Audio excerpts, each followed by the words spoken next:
To the Planning and Strategic Initiatives Committee, please, if you can take your seat as the meeting will commence.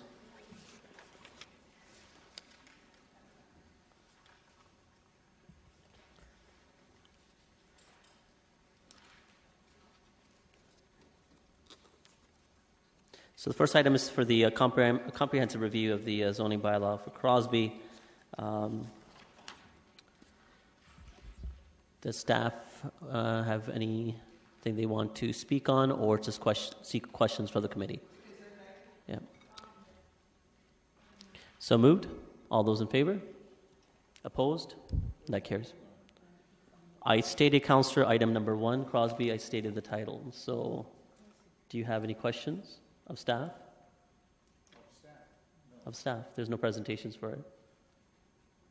No? Okay. I'll take the vote again. All those in favor? Opposed?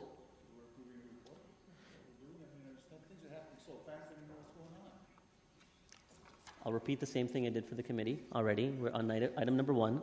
This is the comprehensive review of the zoning bylaw, which is a consent item. And I see no one running in to ask questions of staff, so I'm asking someone to move it. It was moved, and I call the vote.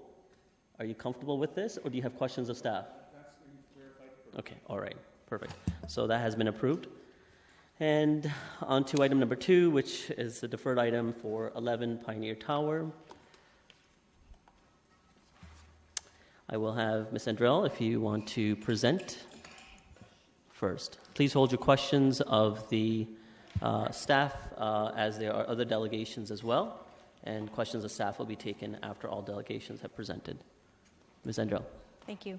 Through you, Mr. Chair. At the March 6th committee meeting, committee directed council to work, or staff to work with the applicant to take another look at the proposed zone change and the proposed development concept, and to examine some ways to reconfigure the site layout to lessen impact on neighboring properties and neighboring property owners. Staff have met with the applicant and have revisited some of the different site concepts that were previously discussed. In considering the impacts to the neighbors, we considered both the immediately adjacent property owners as well as impacts to neighbors residing in the broader community. So the primary objectives of the analysis were to lessen the impact on the immediately adjacent neighbors, to preserve residential character of the lot and the building for the broader community, to protect and preserve the existing and mature vegetation on the site that's in good health, and to accommodate the minimum number of parking spaces to ensure sufficient on-site parking and avoid overflow parking onto adjacent local streets. So you will recall that this was the original concept that was provided at the last committee meeting in order to illustrate the proposed zoning regulations. So when meeting with the applicant, we looked through a number of different versions, and I've sort of consolidated some of these just to talk about some of the different options and some of the different ways the site could be configured. So I'm calling this option B. The existing house is retained with a garage removed and an addition added to the rear to accommodate for the proposed natural health clinic. In this concept, parking would be located adjacent to the street, so between the building and the street, both on Baxter and Pioneer Tower Road, with the main driveway access out to Pioneer Tower Road. So as you can see, this proposal does pull the development and the parking away from the properties immediately to the rear of the site. However, the impact of the parking lot places a much greater burden on the neighborhood. The public realm and the streetscape are compromised. Most of the mature vegetation that's on the lot right now would have to be removed in order to accommodate this type of development and this orientation. And the character of the neighborhood would be changed at the entrance to the neighborhood, because instead of seeing what appears to be a house with a large mature front yard, you would basically see a commercial parking lot. It really would result in a development that would have a commercial look and feel to it rather than a residential look and feel. And Transportation Services staff have also taken a look at a driveway out onto Pioneer Tower Road. There are some concerns with a driveway out to Pioneer Tower. The street does carry more traffic, and it does tend to travel at a bit higher speeds, which means that it's a little bit less safe for a driveway access. It would also be closer to the stop bar, which is less preferred, because if you have cars, 2 or 3, 4 cars backed up, it makes turning movements into and out of the site more difficult. Some of these problems are less with a access onto Baxter Place, which is a local road that carries less traffic at lower speeds, and it's designed to carry traffic to your major community collectors like Pioneer Tower. So another version of a site layout would involve taking down the house entirely in order to reorient the parking to the internal side yard. In this version, you would have a new clinic constructed. I know that this particular option is less desirable to staff because you would end up with a new building that would likely have a lot more commercial character to it. Again, the whole front yard would be compromised with building and parking being located in it. That would be the viewpoint into the neighborhood. Most of the mature vegetation would be impacted by the development, and any impacts of the side yard parking would be shifted to the property owner at 23. However, it is again pulled away from the properties in the rear. So this is the original site layout, basically, with the house preserved and an addition in place of the garage with the parking in the rear yard. As we had talked about the last time, the visual impact to the neighborhood is minimized because the parking is behind the building. So from the intersection, the main view into the site remains a large, mature front yard with a residential home. There are, through the original proposal, there were appropriate buffers and mitigations proposed between the parking lot and the neighboring residential property owners, which included fencing, a significant 3-meter setback to install landscaping, and it could accommodate the 20 parking spaces. However, in reviewing this concept further with the applicant, we did identify that some small reconfigurations of the site could help in retaining 2 mature trees in the rear yard. So you'll recall in the original layout, we had suggested about a 3-meter setback, and there was 3.9 meters in the concept, so it was actually more than what the bylaw would have required. This is the tree preservation plan that was submitted in support of the application, and you can see the 2 black circles represent 2 maple trees. One's a silver maple, one's a Norway maple. They are proposed to be removed in order to provide for the parking lot.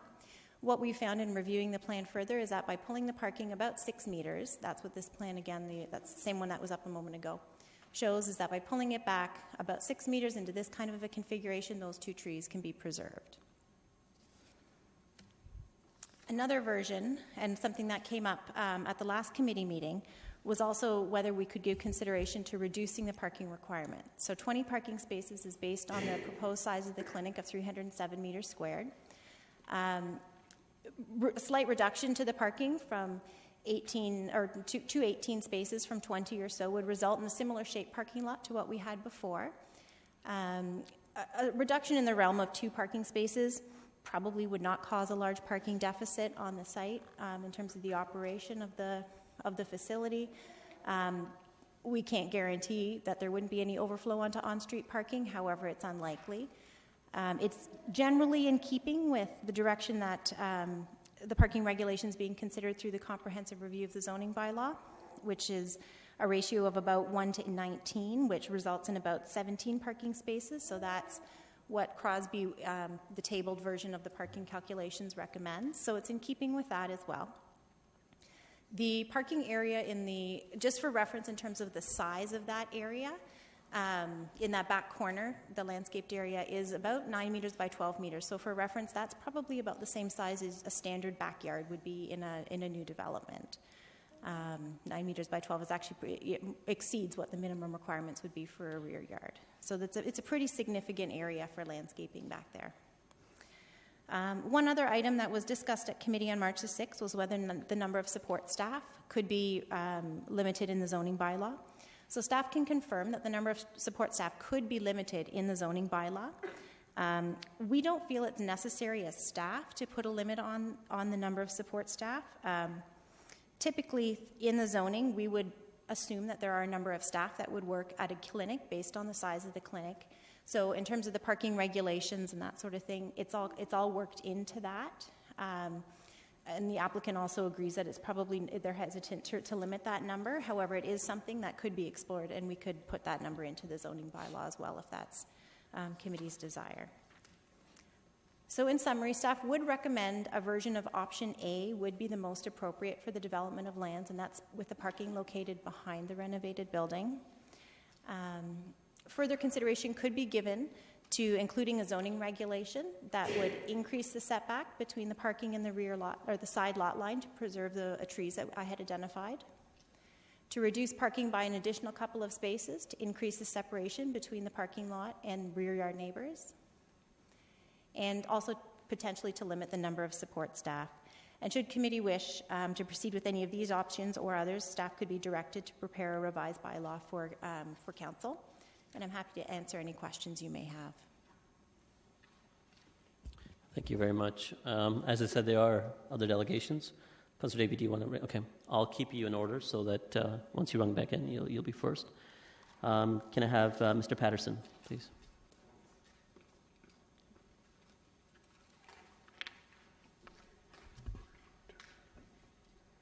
Thank you, Chair Singh, members of committee. Just a brief presentation for you. As noted, we had our meeting with staff on following up from the March 6th meeting. That meeting included city planning staff, traffic staff, and one of your city's urban designers. And we looked at the various options that Ms. Anderl had presented to you. And generally, at the end of that meeting, it was determined or felt that the option that we originally presented as part of our application that you reviewed as part of the original staff report was the preferred option for the site plan layout for the reasons that she's explained. As noted in the original staff report, there's 8 criteria in your official plan that speak to what committees should look at when considering this type of zone change. It is our opinion, and as expressed in the staff report, that those 8 criteria have been met and that this property is an appropriate location for this type of use. And as a summary, I just wanted to go through a few of the things that are really relevant to this project. The residential zoning of the property will be maintained, and a site-specific regulation that will only allow a natural health clinic will be proposed or allowed on the site. The amount of parking required by the bylaw for this type of use is being provided on the site. We're not seeking any reductions to what the bylaw requires unless committee asks us to consider that option of reducing by a few spaces to provide a bigger landscaped area. All setbacks for the parking are being met and greatly exceeded in most instances. A significant effort is being made to maintain the existing trees on the property. The landowner has agreed to limit the amount of practitioners on the site. The landowner has agreed to limit the amount of retail space that could be provided. The landowner has agreed to limit the class size or number of people that could attend seminars and sessions. And those measures are being done just to make sure that this use on this property is compatible and it doesn't outgrow the site itself. The landowner has engaged a traffic consultant to complete a traffic study, even though that was not a concern of staff at either the region or the city. And that study indicated that there would be no perceptible impact from this project. Contrary to many applications that come before this committee and council, this landowner is not seeking to add a use to a property that requires a significant amount of deviations from other bylaw requirements such as parking, building height, or any of the setbacks. We meet those or exceed those.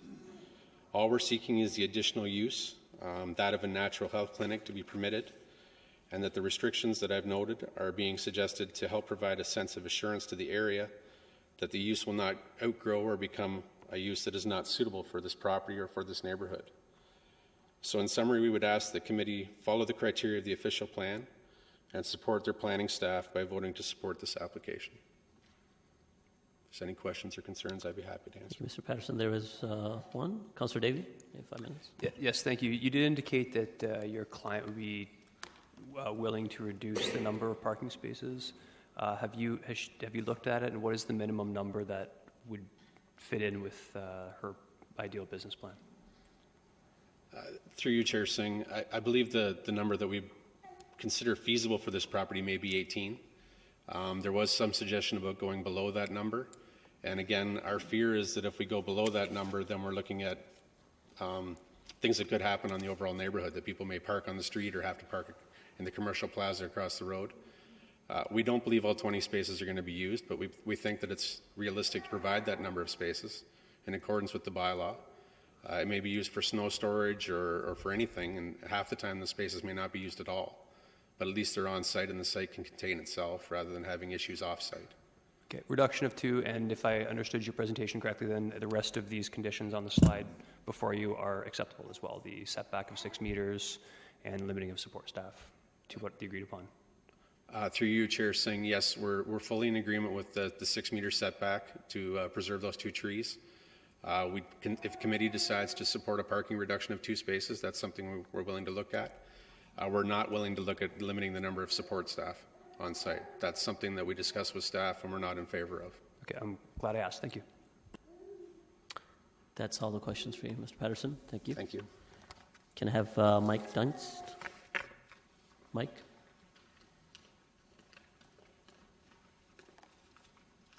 Mike, you have 5 minutes to make a presentation. Okay.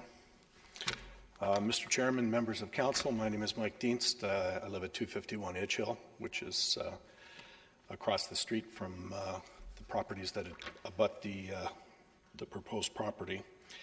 I wrote you 2 letters detailing my reasons for why I believe this application needs to be defeated. I do hope you read them and listened carefully to my concerns that I believe would be shared by the other 300 neighbors in the community if they knew about the proposed changes and what it entails.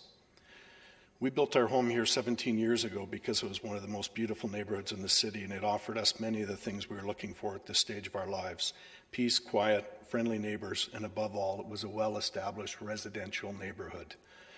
Our children finished growing up there, and we never had to worry about them playing catch on the street or riding their bikes.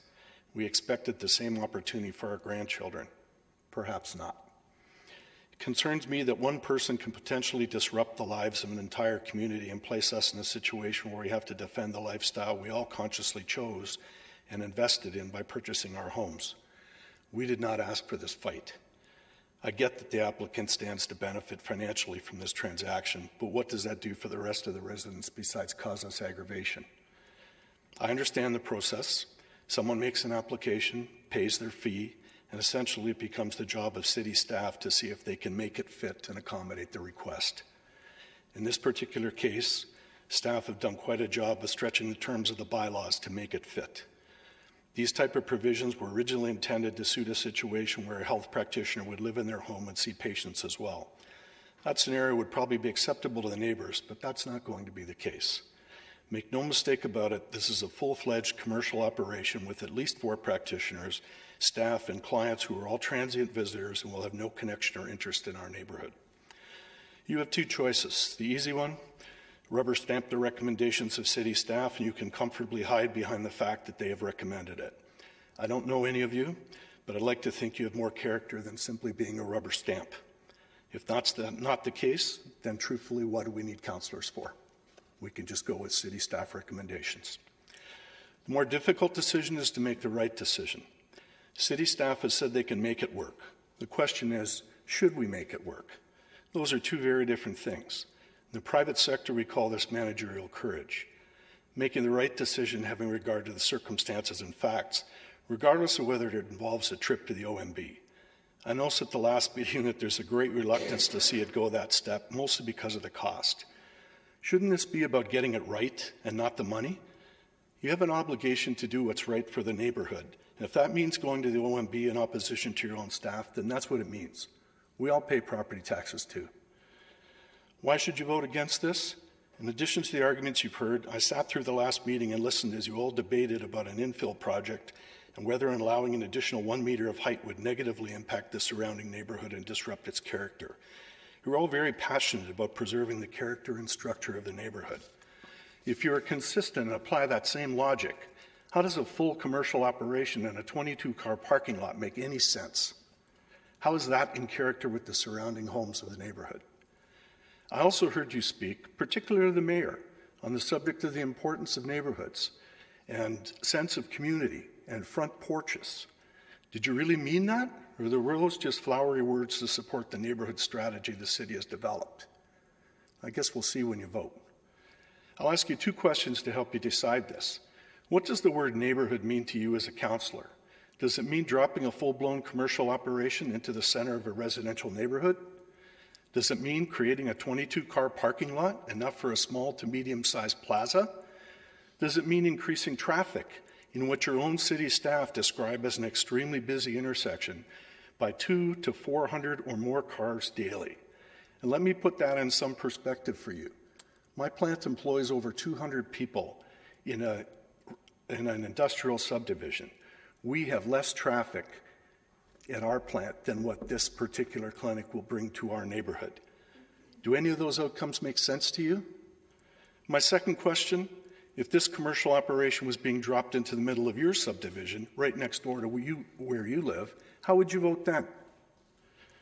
When making decisions for our company, I've always cautioned my management team about decisions that will set precedent. I always have a plan B in case plan A fails. There is no plan B here. Approving this application will set a precedent and will invite many more applications that result in blockbusting and the destruction of residential neighborhoods. I'm concerned about where this goes next. Once you open Pandora's box, it's too late to close it. Despite city staff comments that this is still a residential property and could return to that, I like my chances of winning the lottery better. I'm asking you for your support in denying this application. Make the tough decision, do the right thing. Thank you. Thank you, Mike. No, please, there's no applause. There are no questions for you, Mike. Thank you for presenting. No questions? Okay. Yeah. Could I have Mr. Wenderwerf? Rhines?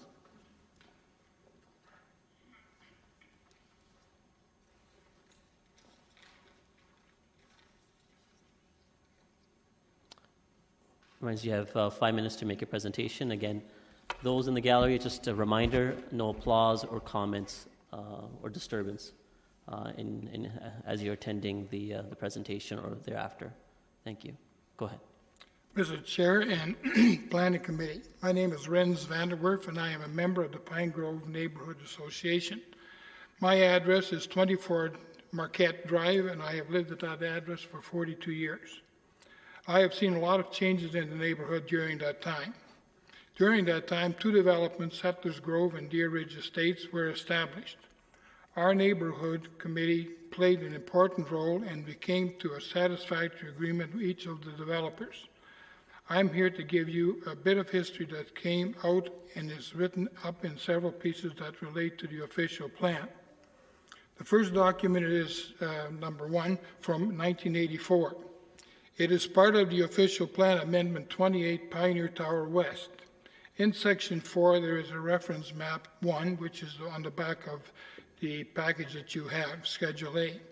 The map is on the back, and then subsection 4D prohibits new access points on Baxter Place, Cressman Avenue, and Limerick Drive from new or expanded developments on lands designated as service commercial. And we want to keep service commercial off Pioneer Tower Road. It should be on King Street where all of the rest of it is. The second is the document 2 from 1986. In section 3.2.5, it states that access to Baxter Place, Cressman Avenue, and Limerick Drive from service commercial uses should be prohibited. Commercial accesses existing at the time of approval of the secondary plan will be permitted to continue as in existence.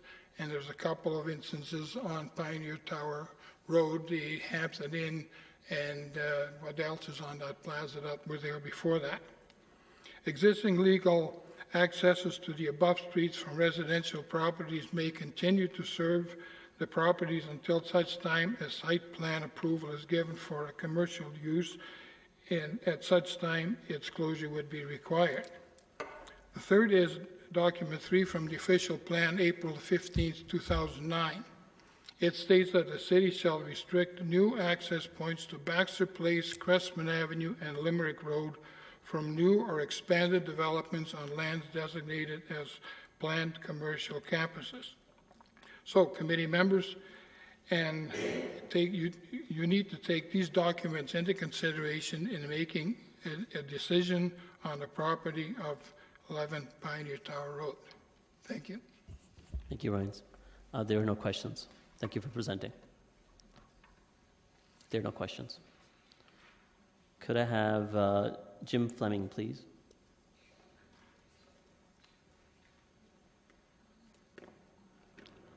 Welcome, Jim. Again, you have 5 minutes. Thanks, Mr. Chairman. Ladies and gentlemen, you heard from me almost a month ago, I guess, when I was in pretty bad shape, having had an overnight flight and a bad cold. I'm not sure how well you understood me, but I guess you do understand us generally and what we're trying to say. I'll be very brief, of course. I can be, and I know my limitations. This is a law. A bylaw is a law. Zoning is a law, isn't it? And it says in the very word bylaw that it's building an area with a set of rules for that area. There are a set of rules for this area, and they aren't that strict. They are zoning residential, but they're zone 2 residential, and they allow for a coach house, they allow for a duplex, they allow for certain social housing in a limited way. They don't allow for a commercial operation very clearly. So what we're going to have, if you go ahead tonight, is we're going to have an entire area with one law and one lot with a law that allows commercial, no matter what else you call it, small, minor amendment, whatever, from the description of it, 18 perhaps, 20, 22 spaces. You're going to have cars coming and going at one of the worst intersections for volume that will only grow because of 401 West, will only grow because of King Street itself and the growth of our city. And you're saying, oh, your planner says, shucks, folks, it's not going to make any difference. Well, unless he's reasoning, and it's so impossible now that it won't make any difference. It's very serious. And you know, the letters you got, almost all of them said, I've driven there, I've done that, that's really bad as a corner. I live there, I've done that. Ask any one of them here, they'll tell you the same thing. But you know, under the laws, you had to only tell those within 120 meters of the site. And so I, 10, 12, 14 of us, if you can include the commercial entities in the 2 plazas, received that. The rest didn't receive any official notice, and the official notice that did go to those made no mention of parking in this initial form. Well, please, folks, what's going on?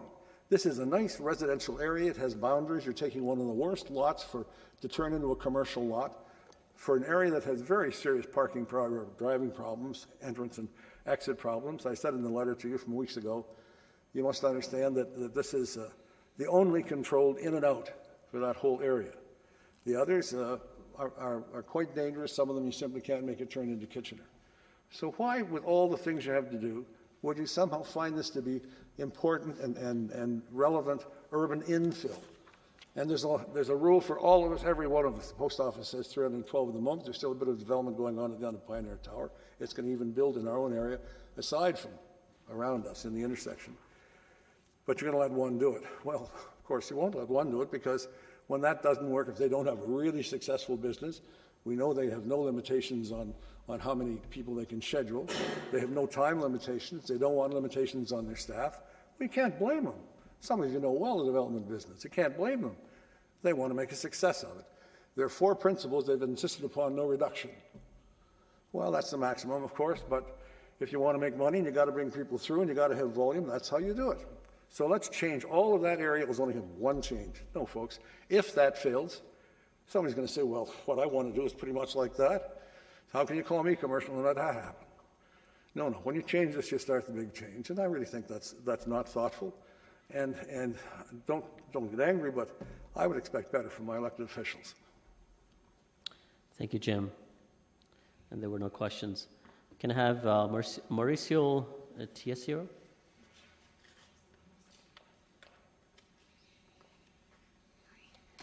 Hi, Marisol. Marisol Tajero. Marisol, Yeah, it's okay. It's a tough one. apologies. All right. Thank you, Mr. Chair, members of council and staff. I'm, of course, the person who's making the application for this property change. I just wanted to reiterate, after having met you last month, about what my practice is about, because there's a lot of misconception when it comes to healthcare or what the plan of this project is. First of all, I'm a neighbor. I live down the street. I would be walking to work. My intent is not to make this mass traffic, to also disrupt my family driving, my daughter who's just getting her driver's license, driving out of that parking lot area, right? My intent is just to make this a practice where my patients can come, and patients who are also neighbors within the community and within the Pioneer Tower area, to be able to come to this location, have longer appointments, because I'm in private healthcare and not public. So our minimum amount of time to see a patient is 45 minutes. So it's not, and that is even oftentimes longer than 45 minutes because of my being late or what have you. The entire time that we've worked on this with city staff, And also with neighbors, we've really tried to mitigate any of the impact that there would be on the neighborhood in terms of putting up big fences, a lot of greenery. We'd probably, with this project, prevent and reduce the noise that they are presently receiving from just the traffic and just the noise coming from the community in general. But because, I'm very nervous because this property is incredibly unique, and I don't think it would become a blockbuster because it is so unique. It abuts directly onto commercial properties on its two sides, facing forward facing and side facing. It's not as though our intent is to put a practice or a clinic within the middle of a neighborhood. So it's a very unique location. It's very site-specific. We are restricting the amount of practitioners that are there. Also, the type of practice, that it must be a natural health practice, which therefore would usually lead to longer appointment times, so it wouldn't be a mass trafficking type of a practice. And just finally, I'm a neighbor, so my goal is to work with the neighborhood and to make it as minimally invasive as possible, because I'm a naturopath, and that's also our entire line of thought, so to do no harm. And that's all. Thank you for your time. Thank you, Marisol. There is a question. Councillor Marsh. Sure. Thank you, Marisol. So I was curious about the number of parking spots that is being recommended, and I wonder if you would have 4 practitioners and up to 4 assistants. That's 8 spots if everybody drove, which you're saying not everybody will necessarily drive. And then each of those practitioners would have 4 appointments at one time, and the potential for a back-to-back appointment coming right afterwards. So that's 4 more. That adds up to 16. Why wouldn't 16 be your maximum? Because we run late. And when we run late, what could happen is that there could be an extra car waiting, right? And it's not always as smooth as you would like things to be. So without having a buffering, I would be more concerned that there would be more traffic going onto the street and then going into the neighboring parking lots, and that would cause more of an issue. It's as I'm sure you've all experienced in healthcare, you go sometimes to the doctor's office, and I have sometimes what we call door droppers as the patient leaves, and suddenly they tell you something which I then have to be with that patient for an extra 30 minutes to an hour, because it could be a chronic something that I have to refer them. So it's for those reasons and to mediate the negative impact that any overflow of traffic would have. Mm-hmm. Yeah. Well, even if all 4 practitioners were late, not to be argumentative, I'm just trying to understand, if all 4 were late and all 4 new appointments came, 16 would seem to still be feasible. Help me understand why not. Well, the other thing could be one of our patients just coming to pick up their refill prescription, right? Because some of our patients are on prescriptions, so they may come to pick up a prescription. So we would just want to mediate again the impact onto the neighborhood. Probably, fingers crossed, those spots wouldn't be occupied, but it would be to mediate those types of things, because we can't control when people come in sometimes to pick up their prescriptions. Okay, thank you. Councillor Marsh, there would be 1 accessible parking as well. Yes, that as well too. Yeah. Yeah. And sometimes, can I add one more thing? Sometimes people don't park within the lines. It's been my experience where I'm at now. So. Okay. Councillor Gazzola. Thank you. Do you consider your operation as a commercial operation? I suppose you would classify it as that, because I would not be living in the house, yes.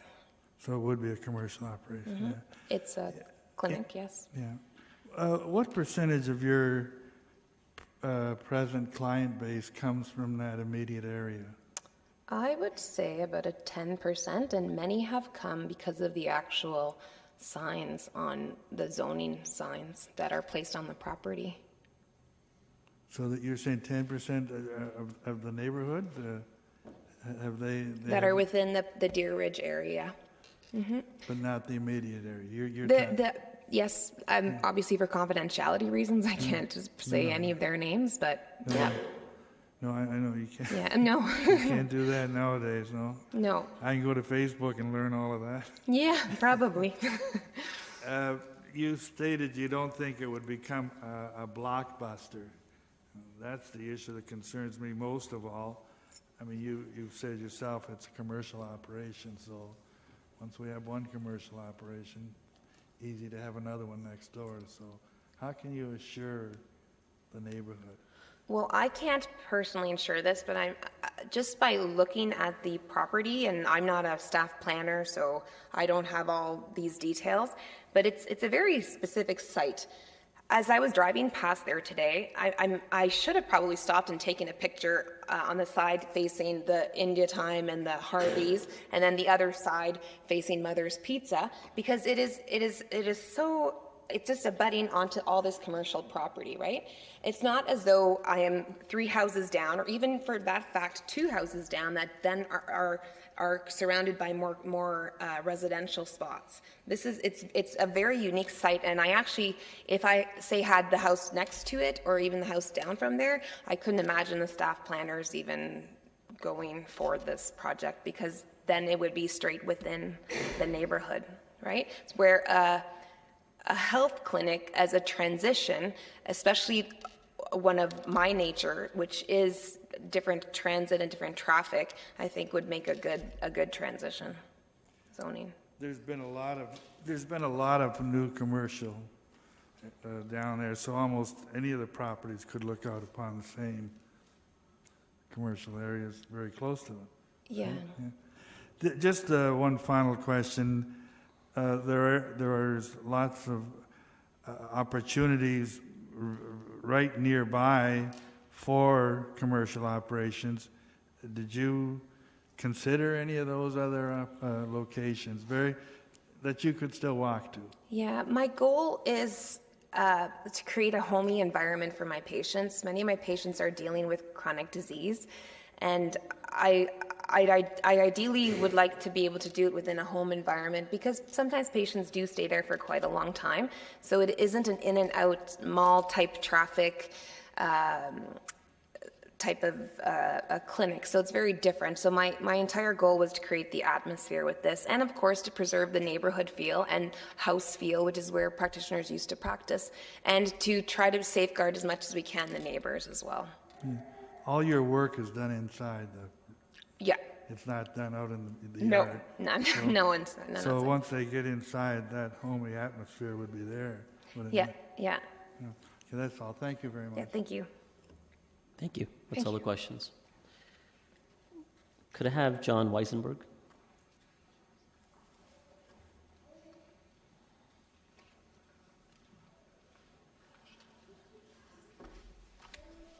Hi, John. Good evening, Mr. Mayor, councillors, staff, and fellow citizens. My name is John Weisenberg. My wife and I live at 48 Limerick Drive. Now, my intention is to talk about traffic and try to keep things more data focused. So a lot of the discussion on traffic so far has been he said, she said, with some but few references to the traffic study, which I've gotten my paws on. So Paradigm's traffic report is a complicated engineering report full of acronyms, industry-specific jargon. And having said that, there are a number of important facts that can be determined even by a person who is not an engineer. Now, some of these are facts that are included in the report, and some of them are facts that are not included in the report. First off, our neighborhood of a couple hundred residents only has 3 points of entry and exit. Now, one is where I am, Limerick Drive. The second one is Crespin Ave, and the third one is Baxter Place. Anyone who lives in the neighborhood will tell you that trying to make a left in or left out on or off of King Street is very difficult, especially during the peak hours that are primarily focused on in this traffic report. I personally never will go to King Street from Limerick Drive. I exclusively use the intersection in question. Seeing as neither of these streets were considered in the overall movement in our traffic in our neighborhood, all the data that we have to deal with from this report is the complicated intersection of King Street, Pioneer Tower Road, and Baxter Place. So complicated that there is actually no determined method to study the traffic, that Paradigm had to use an assumption based on a different model of an intersection to study it. Traffic planners have a term to describe how well an intersection is performing. This is a level of service. From what we recently learned at the last meeting, there are 6 levels of service, A through F, A being the best and F being a failure, requiring remediation. So at our last meeting, Councilor Marsh questioned the Kitchener traffic planning staff about this, indicating that this section had an overall level of service of E. And at this level of service, the intersection was pretty much clogged, and the response from Transportation Services was that, yes, it was a clogged intersection. However, this does not include any of the new traffic generated by the Natural Health Clinic proposal. Now, at this time, there's even some information in here that I'd like to quote, very relevant to this, is that right from the traffic report, it is noted that the development traffic was found to add an amount to the queue lengths that already exist under background conditions, and that the local municipality should investigate potential remedial measures. Now, even from the report, they recognize there is an issue, and that adding this development would increase the queue times to the neighborhood.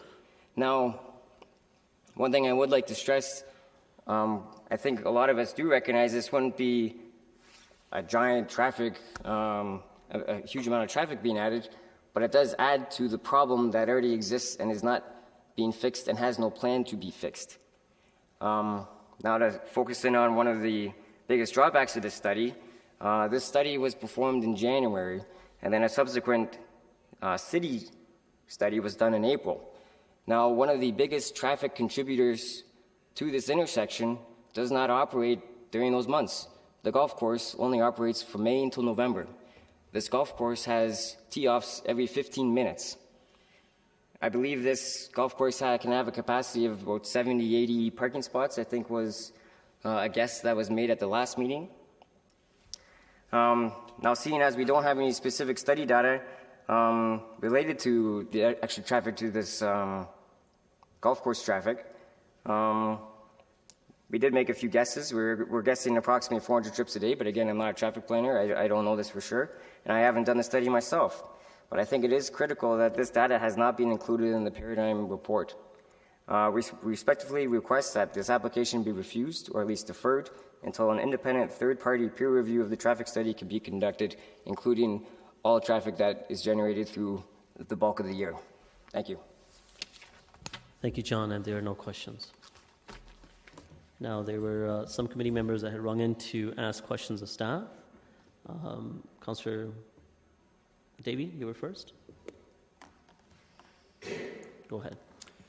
Thank you. Just one question, and I know it'll be a difficult one to answer for staff, but a big part of the residents' concern amongst several is the idea of, I guess, blockbusting or commercial creep or whatever it is that you want to call it. Can staff comment now as to the likelihood of any further properties? If an application would come forward, can staff say that they would not be supporting at this point a commercial property further into the residential neighborhood, or is that something that they can't comment on at this point? Through you, Mr. Chair. At this time, it's difficult for staff to comment on any particular proposal, seeing as we don't have anything. I would comment that this site is unique in this neighborhood. It is right at the intersection. It has sort of diagonal frontage onto the busy intersection, flankage on two sides by other commercial lots as well. It does bear the brunt of a lot of the impacts associated with the major intersection. The further into the neighborhood you move, the less and less of that type of impact there would be. And that's a big reason for seeing this site as something that it could be transitional in nature in terms of an appropriate use in this location where it has a minimal impact, but it's perhaps more appropriate than a residential site. Without actually having a proposal, it's very difficult for staff to comment on, how we would respond. Under the Planning Act, people can make applications so that if something came in, we would respond to it. However, I can't respond to it specifically right now. Yeah, it is a difficult question. I think it's one that we as a council need to hear because it is a concern. On that same point then, I've been trying to think about, of all of the commercial uses, and this one's site specific, is there even a less impactful use for a property that could be deemed commercial than the one that the applicant's putting forward?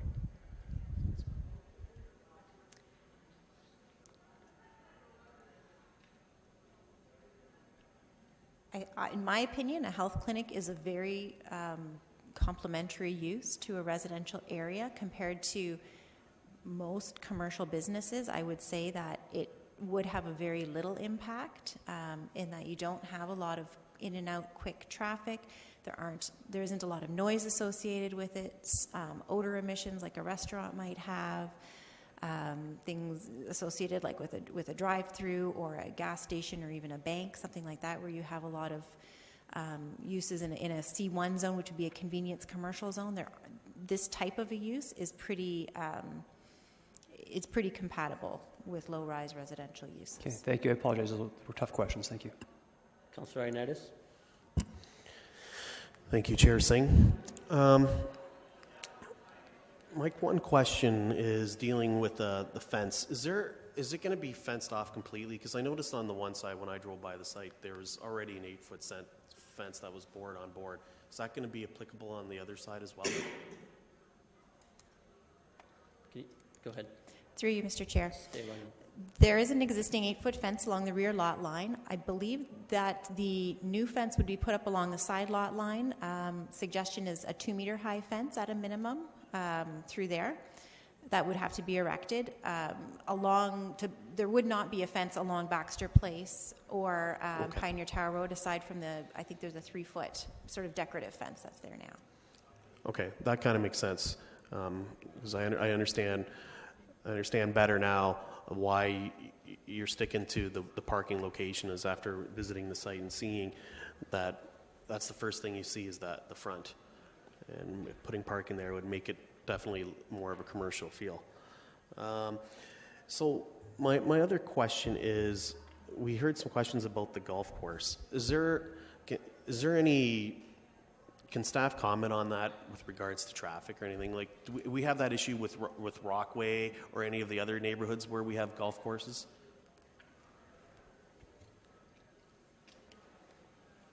Go ahead. Through you, Mr. Chair, I haven't done any analysis on the golf course itself. I know it's an existing condition that the residents deal with when the golf course is running. But no, I haven't done actually any analysis on the golf course itself. Okay. Can staff flip through the slides back to the options?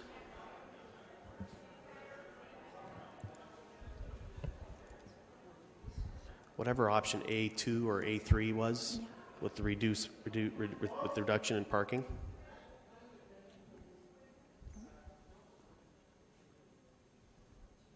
That's the next presentation. No, this is the next presentation. We're not that eager yet. Yeah, we can wait for a while. I'm just going to pause your time. There you go.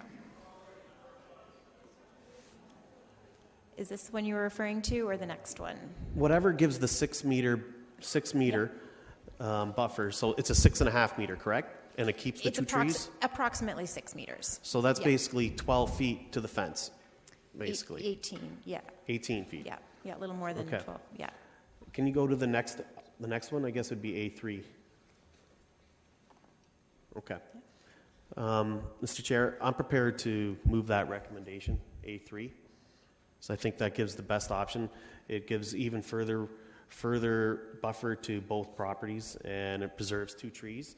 And after seeing the site, I understand why the residents have their concerns, but we have to look at this as holistically as council, and I know we're doing that. I know you may not think we're doing our job, but we are doing our job, and so I'd like to move that recommendation. Okay, when it's ready. Councilor Gazzola.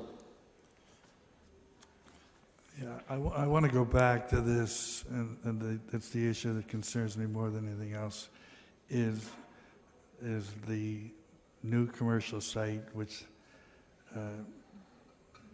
without a doubt will expand. You can't give any assurances, and I'm glad you didn't, because you can't give any assurances of what happens 10 years down the road. You keep talking about it as unique, and therefore, because of its uniqueness, it should be allowed. There are houses right beside it that you could say has the same uniqueness, and a house right next door to Mother's. It's right next door to Mother's, so it's unique too in that there's commercial property. So just because they see these commercial properties nearby, really, is that a reason to say, okay, let's make this property, let's allow this property to be commercial? So through you, Mr. Chair, if I'm understanding correctly, to compare this site to others in the neighborhood, see if I can go back to an aerial. I have one of my reference slides. Hang on. You're stating that this one is really unique, and so it's okay for this property to go this route. So I'll refer back. This is a zoning map. It gives a context for a bit of the area here. As you can see, this site has flankage to 2 other commercial properties. If you move down to the one that you're describing back, that's next to Mother's, it doesn't have the same impact of being in proximity to the busy intersection that this particular site does. It's already pulled back and removed from that. As you move further down Pioneer Tower Road, the same thing. You're away from the intersection, away from the busy streets, away from the campus commercial zones and designations that are there. And so I think in my mind, that's part of what makes this a unique and particularly different than some of the other corner lots and the other sites in this neighborhood. Okay, so you're 1 car away from them. Can you, do you look upon this as a compatible with the neighborhood? I do. What is that? I try to understand, what does that mean? So in terms of compatibility, we look for things that have or have little impact, something that fits in with the neighborhood in terms of its design, and brings so this is compatible in that the style of the building remains the same, the yard in the front would remain the same. The type of use has little impact, and there's lots of mitigations that can be put in place to help reduce those even further.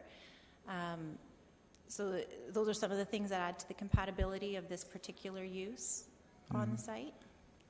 Okay, that's not quite, that's sort of a broad definition of compatible, but I looked at one up and it goes a little farther. It talks about living in harmony, and I find that would be difficult.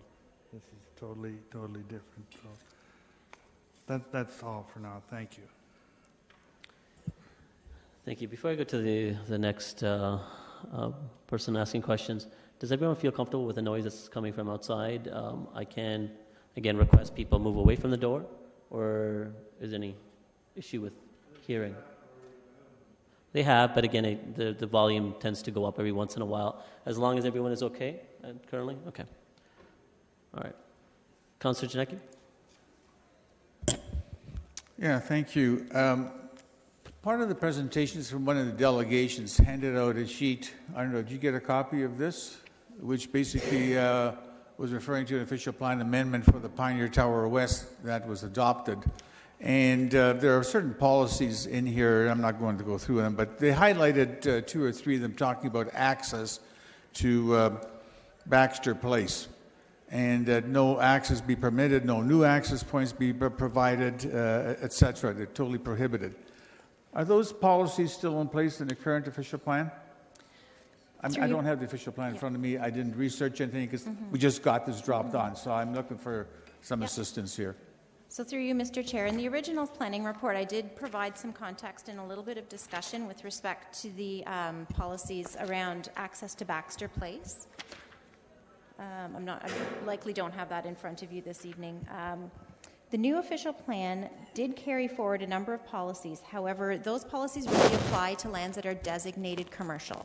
So they're the lands that, actually this is a good map to have up I'll go to the previous one with the OP, that are shown in purple. So those are the commercial, the arterial commercial, and the campus commercial designations. So applicable on this side would be the arterial commercial one. And really, the types of uses that are in arterial commercial, it anticipates large plazas that have a high level of traffic, so high level, high impact types of commercial traffic associated with it. And What those policies do is they direct that type of traffic not onto Cressman, Baxter, and I think Limerick is the other one that's listed there. Because those sites have frontage onto King Street, it's more appropriate for those sites or any new development on those sites not to take their access to the local road. This particular property is not designated as a commercial site. It is a low-rise residential site. The levels of traffic generated by this site are very small. Like for this type of use, it has a low level of traffic when you compare it to a plaza that has 2 drive-throughs and a hotel, or a strip commercial plaza, or in the commercial campus designation, something like a Costco or Sports World Plaza. So those policies really were around larger types of commercial uses that also have access or could potentially have taken access to these roads.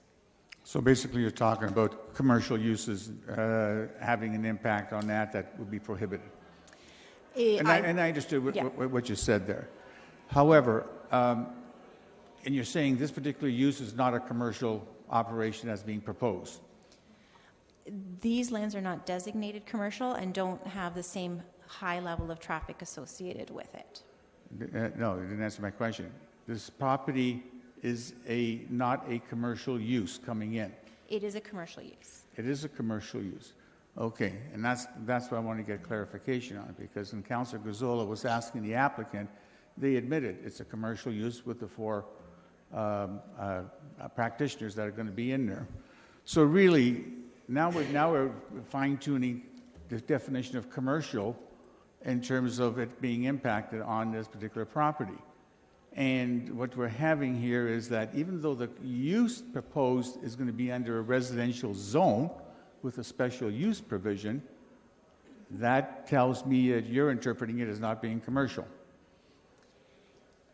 I think staff have said it is commercial use. It is a commercial use. It's in a low-rise designation, and it is a very small-scale commercial use, as opposed to the policy which speaks specifically to commercially designated lands, so the designation in the official plan, and the types of commercial uses that you would see in the associated zoning of a C6 or a C8, which is a large-scale commercial plaza. So really you're just saying large-scale commercial uses are not going to be permitted to have access to this property? Yes. To Baxter Drive? Yes. Yet Mother's Pizza on the corner has access directly to Baxter Drive. So how did they get it? I was not involved in that. It may have been a previously existing situation that was there in advance. I have no idea what the planning was for that plaza. And I can appreciate you had no involvement. Does anybody else from staff have an answer? Again, Councillor. I'm just trying to tie these things together. And questions are being answered as you're requesting, so. Staff don't have an answer to that. Right. Okay. No further questioning. Actually, there's 2 other committee members with questions. I'm sure comments afterwards. Mr. May, if you could again request if people could move away from the door, if they're wanting to have conversations. Again, it may take a little while. So, Alain's going. Thank you. I know Mr. May's a tough guns. That's why I was asking him. So.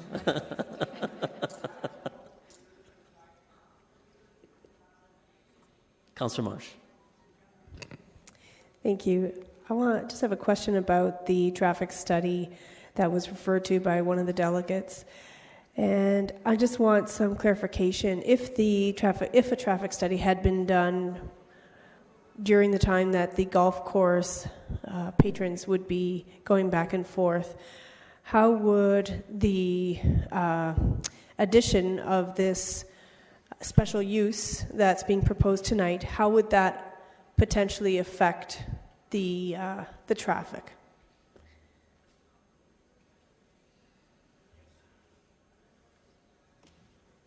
That's right. Go ahead. Through you, Mr. Chair.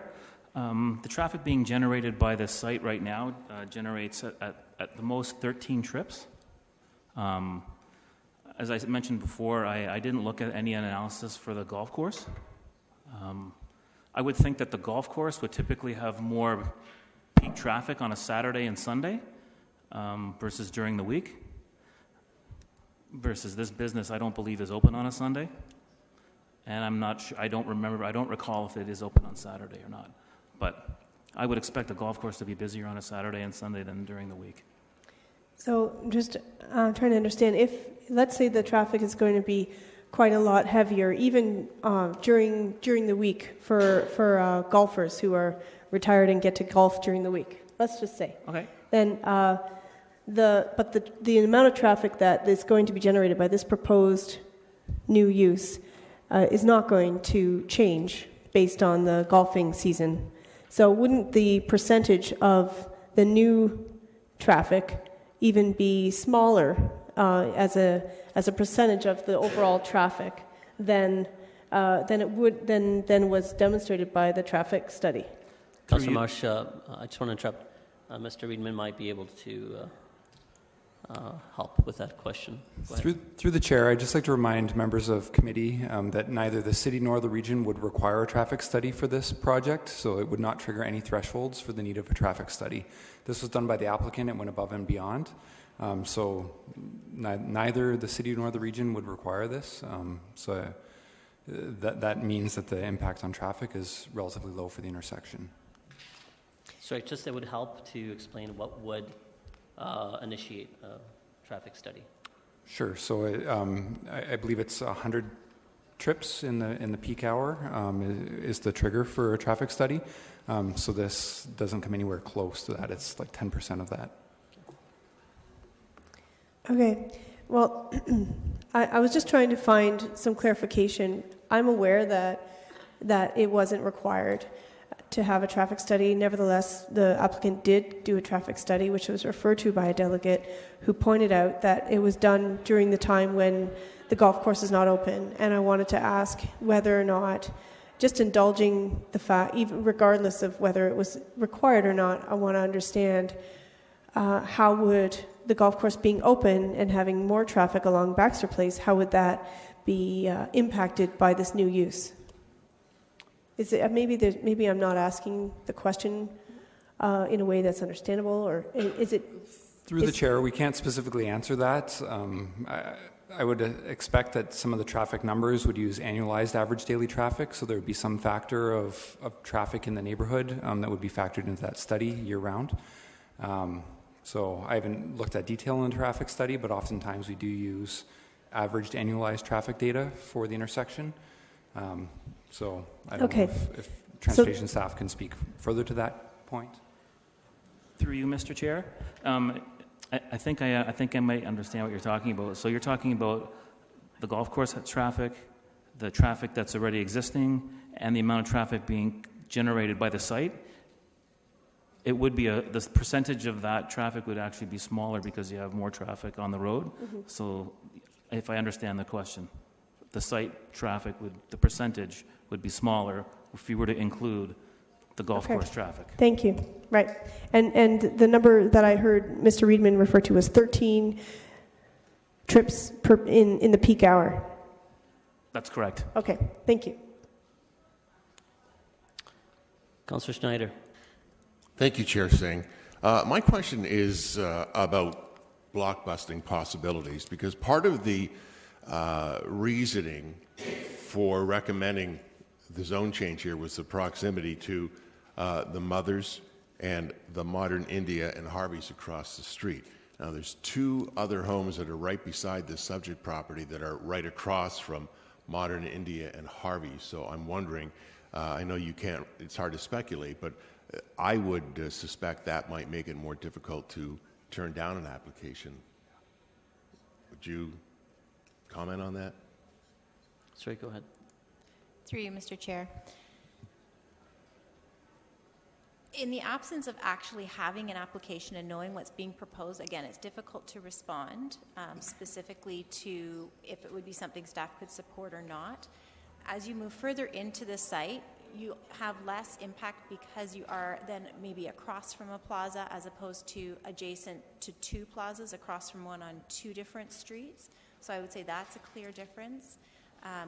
You also have a site next to you that has what we have previously already documented as being a transitional use, knowing that that use is now transitioning into the neighborhood, so that we've sort of said, okay, this is the transition, and now we're getting into the residential context as we move further in.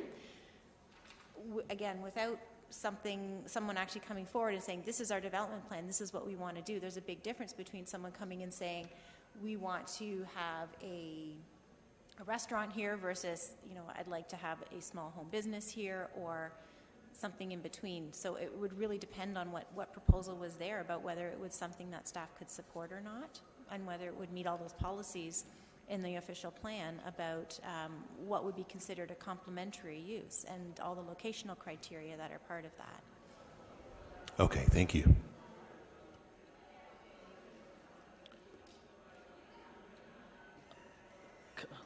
Councilor Fernandez.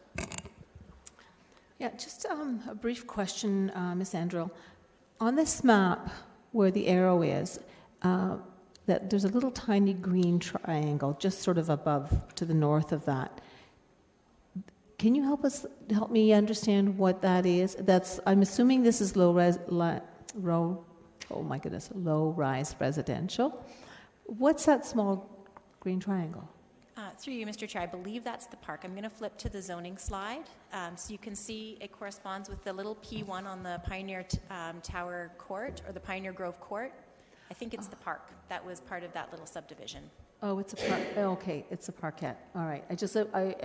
I couldn't sort of get my head around why that was right smack dab in the middle of that. Okay. With regards to any future possibility of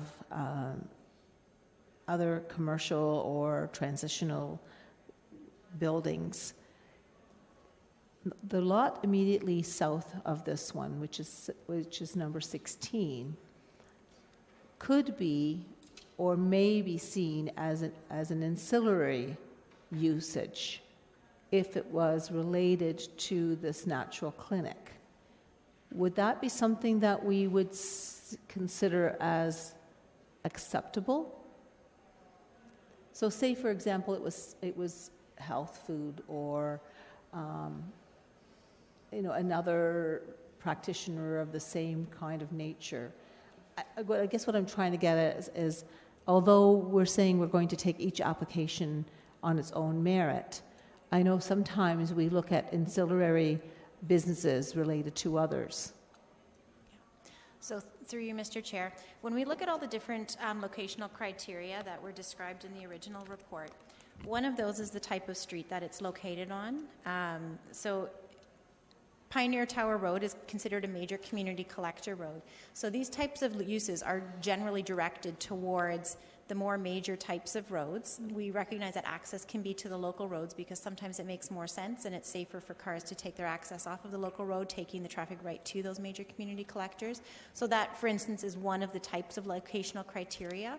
So lot 16 would have access or frontage onto, I believe both Edge Hill and Baxter Place are both local roads. So it's moving away from being able to meet those locational criteria with particular regard to that lot. So we would again have to look at all the different criteria and see if it's something that could be supported in the context of the official plan policies. Okay, and one more question.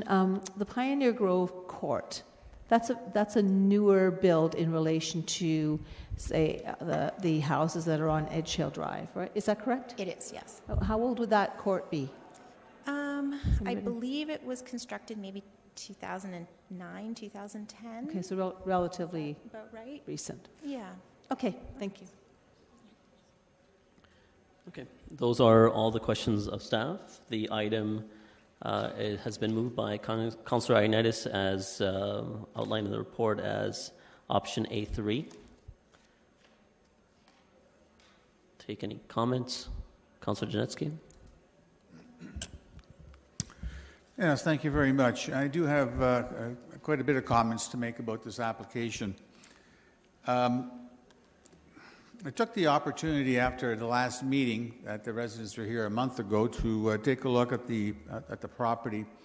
And I went there on 4 different occasions when I happened to be in the area to monitor the traffic that's coming in and out Pioneer Tower Road to King Street, and trying to identify the issues that were raised by the residents in terms of trying to get in, making turns, queuing up, backups during the peak times. I was there on the weekend. It was a weekday, early, late. I tried to find different ways. And I can sympathize with them, and there are issues.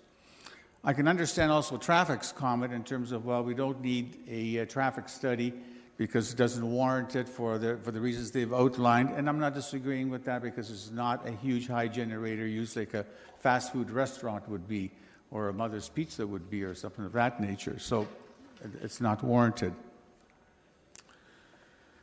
I also took the opportunity of driving around through the commercial lands just to the north, around Sports World Drive, where Moose Vanuski is, Costco, along King Street, over down to almost 401, back to the other way along King Street, into the plazas where former Lulu's used to be.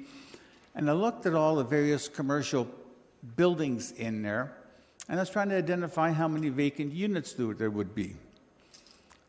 And there I came across over 24, over 24, and then I stopped counting. I'm not sure how many more there would be, but I figured at least 24 sitting there in the last couple of weeks, empty, ready for lease. And this particular use can go in there. I also took the opportunity of Googling the type of operation that's proposed for the practitioner, and see how many operations there are in Kitchener. And there were several, over a dozen or more. And I looked to see where they're all located, and they are all located in commercial zones, in plazas, main streets, and that's where they are. None in the residential zone. This is one that's being proposed first by the applicant. I also took the opportunity of analyzing the zoning bylaw to see how many zones permit the health office, health clinic. In our zoning bylaw, we've got commercial, we've got the downtown, we've got industrial, we've got business park areas, we've got mixed commercial residentials, we've got institutional, and I've added them all up. And there's 31 zones in Kitchener that allows a health office, health clinic. 31 zones in those categories. Of those 31, 28 allow health office and health clinics. That's 90% of the zones permitted right now. Yet we have one now trying to creep in to a residential zone. I also looked at the traffic generated that would be from this particular site, based on a number of clients, based on the hours of operation, based on the length of the clients that would be in there. And I analyzed that based on traffic studies that I've studied before. And there would be up to 80 to 100 traffic movements in and out of this site on a daily basis. And not including weekends, because I'm assuming they won't be working on the weekends. The use that's there right now, the single-family use, assuming, let's say, two-car family, how many traffic movements would there be? Well, you go to work and you come back, there's 2. You probably go out, do some shopping, come back, there's another 2. And then the other spouse would do the same thing. So you're up to 8. Maybe you drive your kids to a sporting event, come back, and they may be up to 10. 10 movements out of this site. But you want to increase it up to 100. And it still doesn't meet the traffic study, which I understand. But you are compounding the traffic. And it's already a problem at the intersection. I sat there and watched it for several hours.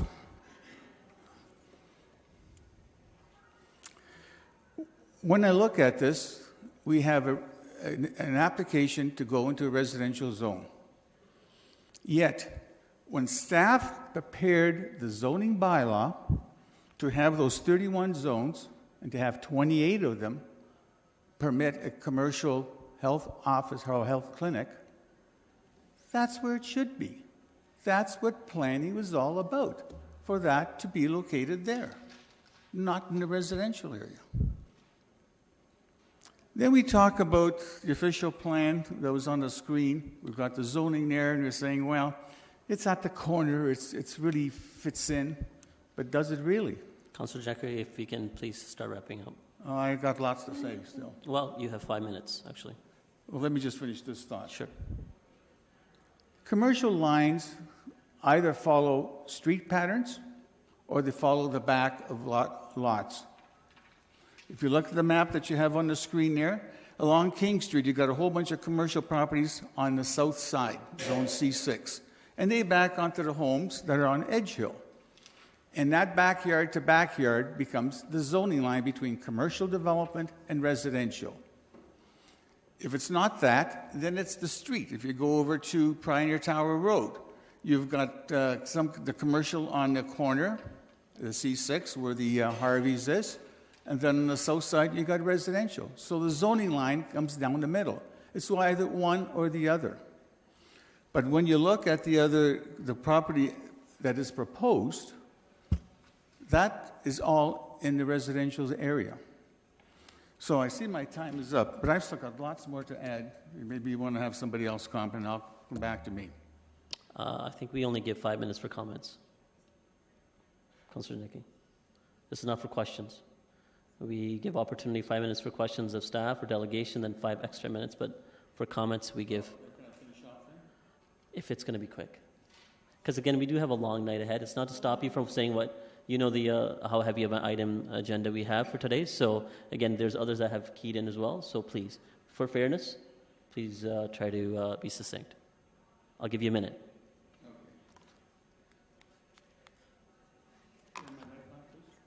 Yes.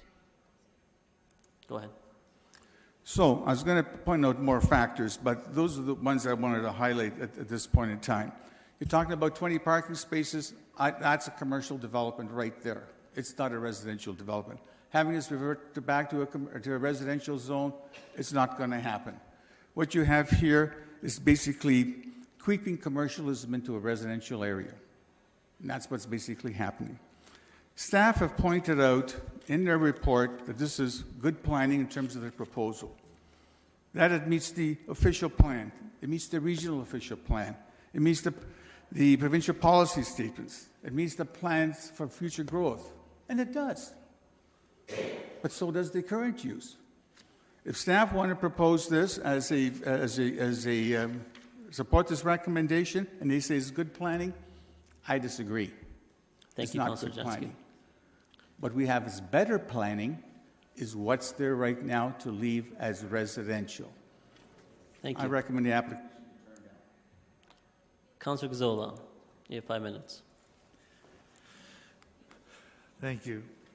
I think we're getting a little tough around the horseshoe here. I want to start off by thanking the community here for getting involved. They've been very active. They've gone to a lot of meetings. They were here 2 or 3 weeks ago, made presentations, made additional presentations tonight. I think they've really become engaged in their community, in our community. That the neighborhood strategy, I want to refer to it. The main message is residents take the lead, the city supports them along the way. And here's an excellent example where the residents have taken a lead and have become very active. I also want to jump at this point to thank staff for what they've done. They have done their job. They're professionals.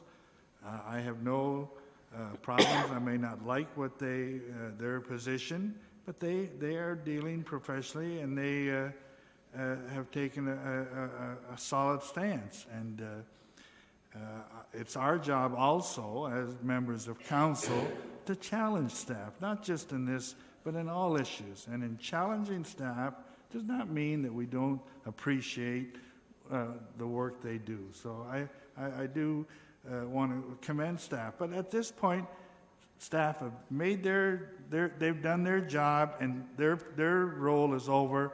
It now comes to council, and the buck stops with council. Getting back to this situation, I am a large supporter of neighborhoods.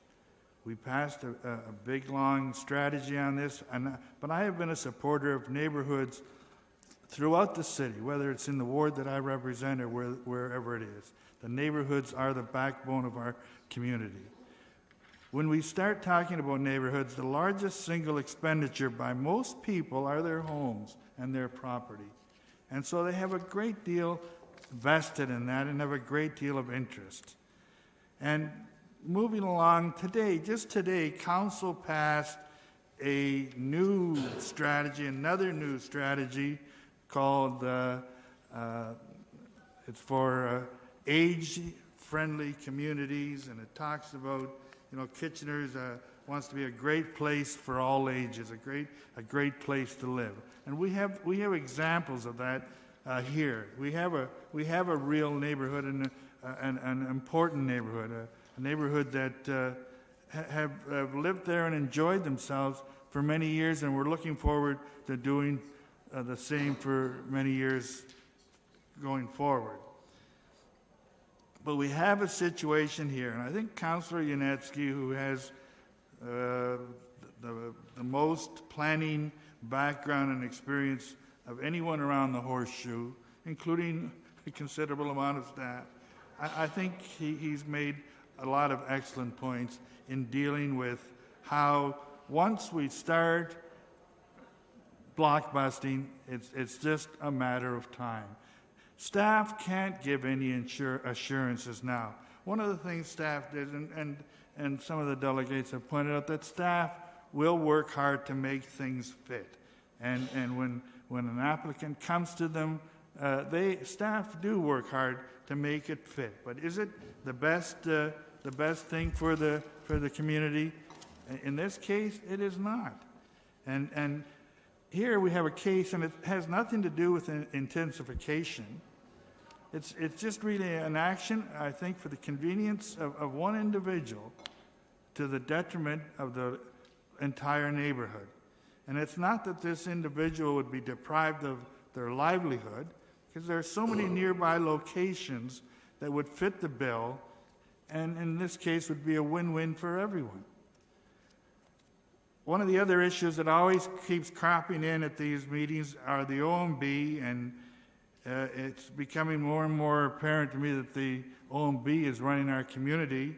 Everything we do has to sit well with them, and we find that we're not prepared to challenge them. Well, I think we need to be. If our neighborhoods are important, we have to support our neighborhood, and sometimes it means saying no. It doesn't always mean that we have to go and fight and spend money and have all these arguments of wasted money. Are our neighborhoods important? I've heard it so often said that our neighborhoods are important. Well, we have to stand by them. And then it's on occasions like this, it's easy. Words are easy. Strategies, fine words are easy, but now is the time for action. And so I would urge all of council to please turn this application down. Thank you. Thank you. Councillor Marsh. Thank you, Chair Singh. We've had some very articulate, passionate viewpoints from around the Horseshoe and also from the residents, and I want to thank the residents for coming out and sharing their viewpoints. I fully appreciate that they have some concerns about this proposal.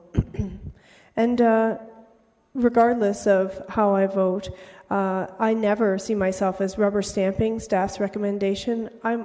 I believe that all of us around the Horseshoe are doing our very best to consider all of the facts and arguments and to vote the way we feel is the best for our community. Now, I do support staff's recommendation because I believe that the proposed use and proposed site plan will not have a major impact on the neighborhood because this site is unique and in being directly across the street from high-trafficked commercial uses. I feel that this will not be a major. This will not be a blockbuster, in my opinion. So I also want to make a comment that people can make grand statements that they say are facts. But a quick Google search after hearing my colleagues say that there's no such thing as a homeopathic clinic in a residential neighborhood found that there are at least 3 in Kitchener that are in a residential neighborhood. This is not an unheard of practice. It's actually quite common. And I really think that the neighbors are going to find that they will be pleasantly surprised should this proposal pass, that it's not going to have such a detrimental impact as they are arguing tonight. Councillor Etherington. Through you, Mr. Chair, I won't take my 5 minutes. I'm no planning expert, but lately I'm starting to question our official plan and existing zoning, especially in a case like this when it's part of a residential neighborhood. I always try to give priority to the existing character of any established neighborhood, and to me there is absolutely no way this application embraces or retains that character. In my opinion, it will have a very negative impact and potentially threaten or damage that character. It is not compatible with the community. So, once again, councillors are put in an impossible situation where we're asked to support staff, and risking yet another expensive trip to the OMB, we're told to approve the application. But in good conscience, I can't do that. And for numerous reasons, including those so convincingly expressed by residents who, to me, are the true experts in that neighborhood, I will vote against this unattractive application, which is in one of the city's most beautiful areas, well, one of the most beautiful areas in Kitchener. In this case, I'm convinced that this is the right thing to do, and so I'll be opposing it. And I'd ask for a recorded vote, please. Mayor Vavendik. Thank you very much. I'm going to begin by thanking the residents for being engaged in this issue as much as they have been, and sharing their views and their thoughts. And without a doubt, it is a difficult issue that is requiring us to balance our responsibilities as a council, as well as the desire of the neighborhood and the desire of the applicant.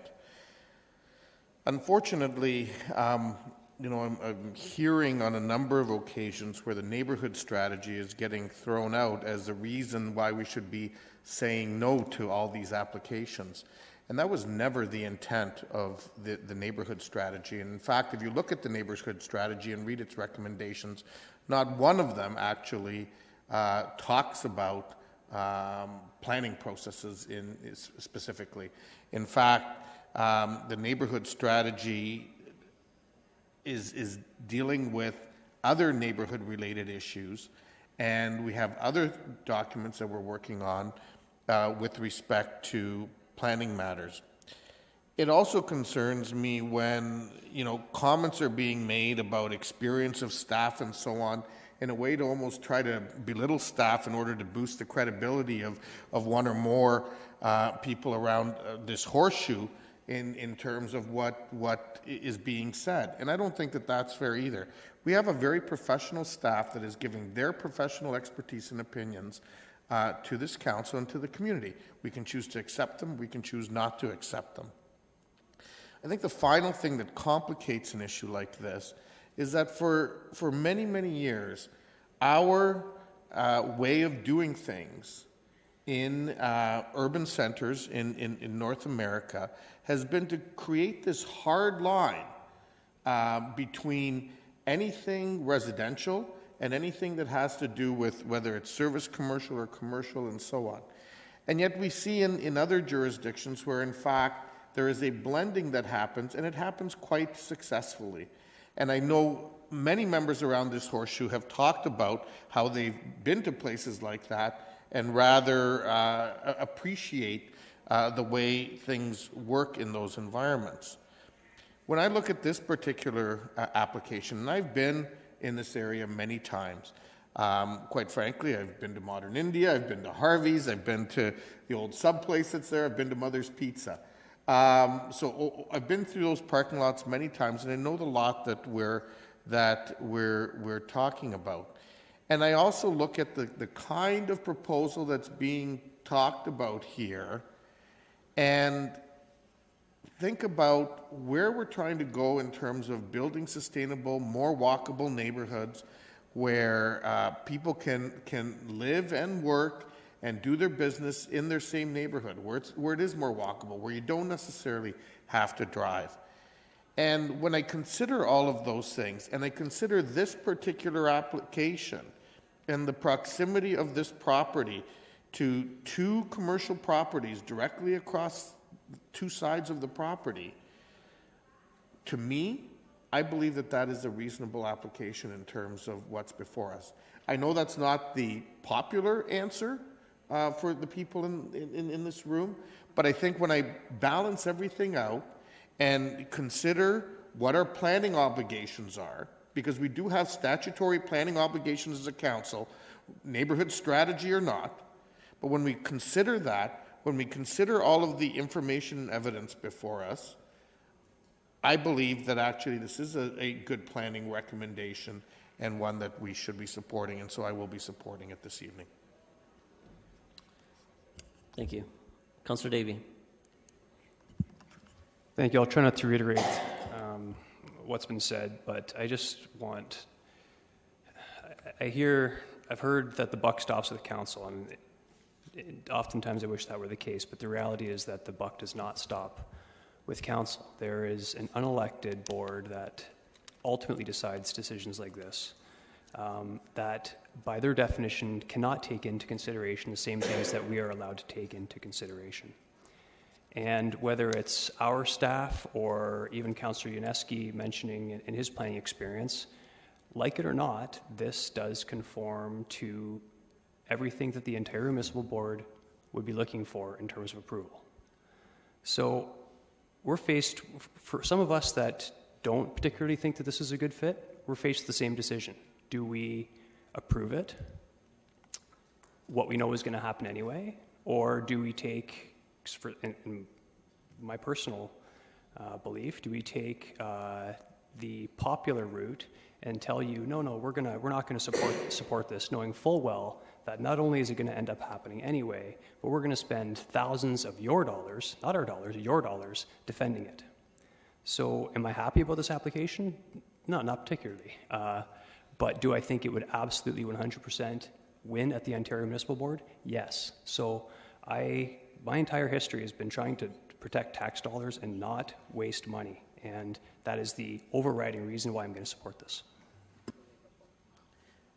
Thank you. And those are all the comments by the committee members. I'll quickly make mine. I think it's already been very succinctly said by Mayor Vivenovic of why we need to be looking past the emotional appeal of the residents. And I value the delegation's comments and their personal view that this proposal may not fit in their mind in the neighborhood that they call home. But we have to look at it in a perspective of taking a step back, and our staff have to be guided by strong planning principles, looking at balanced growth and balanced planning guidance. At the same time, we ourselves have to, and we don't rubber stamp necessarily whatever staff does. There are many circumstances where we do push back and we ask the tough questions. But we ourselves, in our capacity, have to judge what is defendable. As Councillor Davey has already said, the ultimate decision on planning matters is not of council. It can be appealed at the Ontario Municipal Board. And we have to judge the decision that we make can't be just political to appease the concerned residents, showing them, expressing we care, when ultimately we ourselves might know better that the decision that we're making can easily be overturned at the OMB, but after having incurred additional costs and resources. The rationale that's been put forward by staff and the applicant, in my mind anyways, shows that this would be very difficult to defend if this council were, or this committee were to turn it down. And because of that, I would be supporting the staff recommendation. Recorded vote has been called.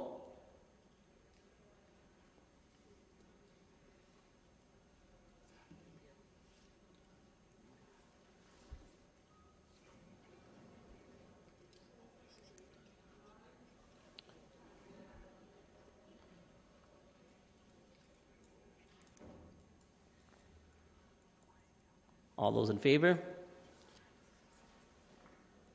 Opposed? And that carries. So what will happen is the committee has supported the staff recommendation for the application for the zone change.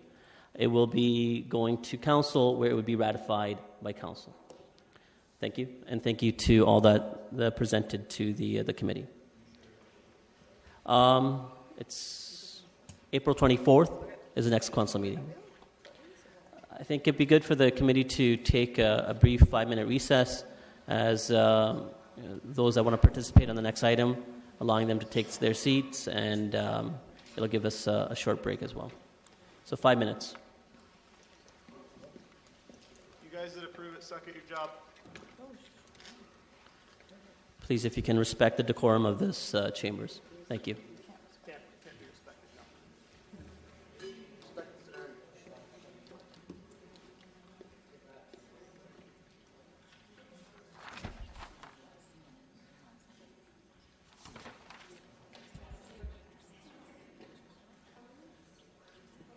There are, I believe, 18 delegations.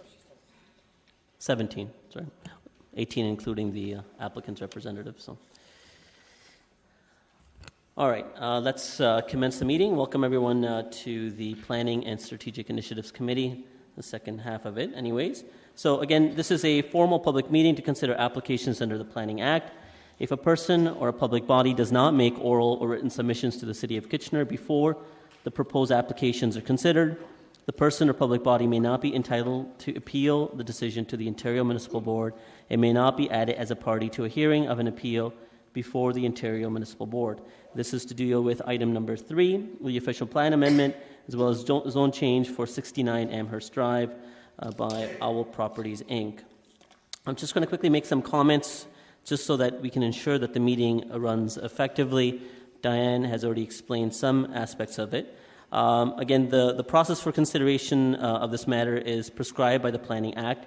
The committee acknowledges that there are issues being faced in the subject community related to such things as bylaw enforcement, which fall outside of the scope of what is being considered the state. This is not the venue by which those matters can be addressed, and everyone is asked to keep their comments specifically to the subject of applications submitted for 69 Amherst Drive. As well, pursuant to the Council's procedural bylaw, delegations are permitted to address the committee for a maximum of 5 minutes. Delegations are requested to not repeat what is being stated by previous delegations. I will, again, curtail any delegations that make derogatory comments about staff or other individuals, as well as council, and the delegations will be asked to return to their seat. Due to the number of delegations who have registered for this matter, committee members will not be asking questions of the delegation. Once the committee has heard from all the delegations, questions of clarifications could then be made to staff and or the applicant. This will hopefully ensure that everyone will be afforded an opportunity to speak this evening, which is, of course, an important aspect. So I will have staff bring forward the item and present. Mr. Stevenson, whenever you're ready. Good evening. I'm here to present to you my recommendation for an official plan amendment as well as a zone change application for a residential application in the Lower Dune neighborhood. On your monitors in front of you, you can see the red boundary which outlines the area subject to this application. So the municipal address is 69 Amherst. It is part of a residential building fronting onto Amherst. That area where the house is sitting is not part of the application. The former rear yard portion of 67 Durham Street is included on the top right, as well as a small triangular shape of city-owned property next to 142 Dune Valley Drive, fronting onto Dune Valley Drive, that's city-owned. A quick history on the approved developments for this property. In 1976, a block plan was approved showing 24 single detached and 7 semi-detached lots for a total of 14 semi-detached units. This plan was created to help facilitate and encourage development of these lands. At the time this block plan was created, there was multiple property owners, and at the time this was an exercise that was undertaken to encourage consolidation and facilitation of development. Over the couple of years, we've had several dialogues with the community, including 2 neighborhood information meetings, as well as several working meetings, and staff has met with the developer as well to make revisions to this application as it progressed over the previous 2.5 years. I'd like to highlight some of the changes now of the application. So this, prior to any formal application, this was actually, there's been lots of discussion about what this land could be developed for. And this concept in front of you is not a formal application. This was actually a project that was done by Conestoga College students showing a 6-story development concept. So when I say that there's a long history and a lot of different ideas for how this land could be developed, it goes right back to people who have studied it for a class project as well. We did review a 6-story concept that was submitted by an applicant, and we, at the time, encouraged the applicant to look at a ground-oriented development concept instead. As the application progressed, what became very clear from comments that we received from the residents is there is a lot of concern about different aspects in this neighborhood. Not all of them can be addressed through planning legislative framework, but some of the comments can be addressed through the way that the residential units are set up, and some can be addressed in how the built form actually occurs on site. This is housing that is going to be marketed to Conestoga College students. We can't regulate who can live in a certain unit, but we are aware, and it's very much been made clear by the applicant, the intent is to rent out portions of units to students, which resembles what would be closest to a lodging house. With the city's lodging house licensing, there are several aspects that require or that can be implemented in order to obtain a lodging house. One of them is that there has to be a responsible party identified on site at all times to be responsible to oversee those lodging houses. As we've developed this concept from going from your standard stacked townhouses to an arrangement with multiple lodging houses, the idea of a new central amenity building started to emerge. This is a picture of that building here, and this building here is the tallest on the site. It is located, and with the proposed zoning, it has to be located more than 20 meters away from any property line. And it would house the supervisor unit, as well as 2 of the lodging houses, and indoor secure bike parking, as well as a 150 square meter or 1,600 square foot indoor common amenity area for the residents. One of the changes that was made as a result of comments from the residents as well as urban design staff was to do stepping along the rear yards. The original concept proposed a reduced rear yard to discourage any outdoor amenity area adjacent to any adjacent properties. This concept was developed in response to some of the comments heard from residents where there was concern about ongoing noise and trespass complaints in the public street as well as on private property. This was designed to allow for an indoor as well as an outdoor central amenity area that is not adjacent to any of the adjacent residential uses. In order to maximize the interior space for that amenity area and to discourage any amenity areas along the property lines, the buildings were pushed out to the edge of the properties, which has resulted in rear yards that are 4.5 meters and 6.5 meters instead of our standard 7.5 meters. This is a 3D image of the proposed development. So this would change over time as we go through a site planning process, but this is the current development proposal. So it features high quality, durable, and long-lasting building materials. It shows a contemporary approach to a pitch roof that was in an effort to be compatible to some of the built form that's around. And I should clarify that no design has been approved, and there is a full site planning process that would move forward.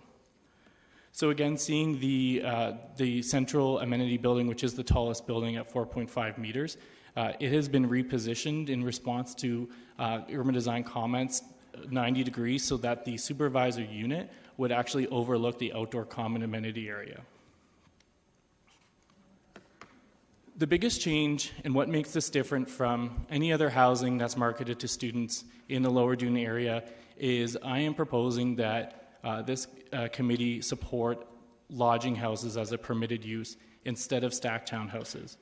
What that means is in order to have a legal lodging house, an annual license must be obtained from the city. That license gives us power of entry to inspect. That way we can ensure the number of residents that are residing in each unit as well as each bedroom. We have the right to conduct fire inspections, safety inspections, and we can ensure the long-term maintenance and upkeep as well as the safety of these rental units for the long term.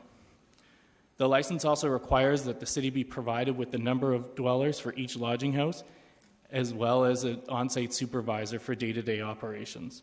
There is also fines that are prescribed should a corporation not fulfill the obligations and annual renewals. So that means if the lodging house is not operated in accordance with the approved lodging house license, there is no obligation for the city to annually renew those licenses, which means that they could not get occupancy because multiple dwellings are not proposed to be a permitted use. What that means is we have the greatest incentive for the developer to comply with our licensing bylaws, because without complying, without getting inspections, and without getting a license, they aren't able to generate revenue from any of the units.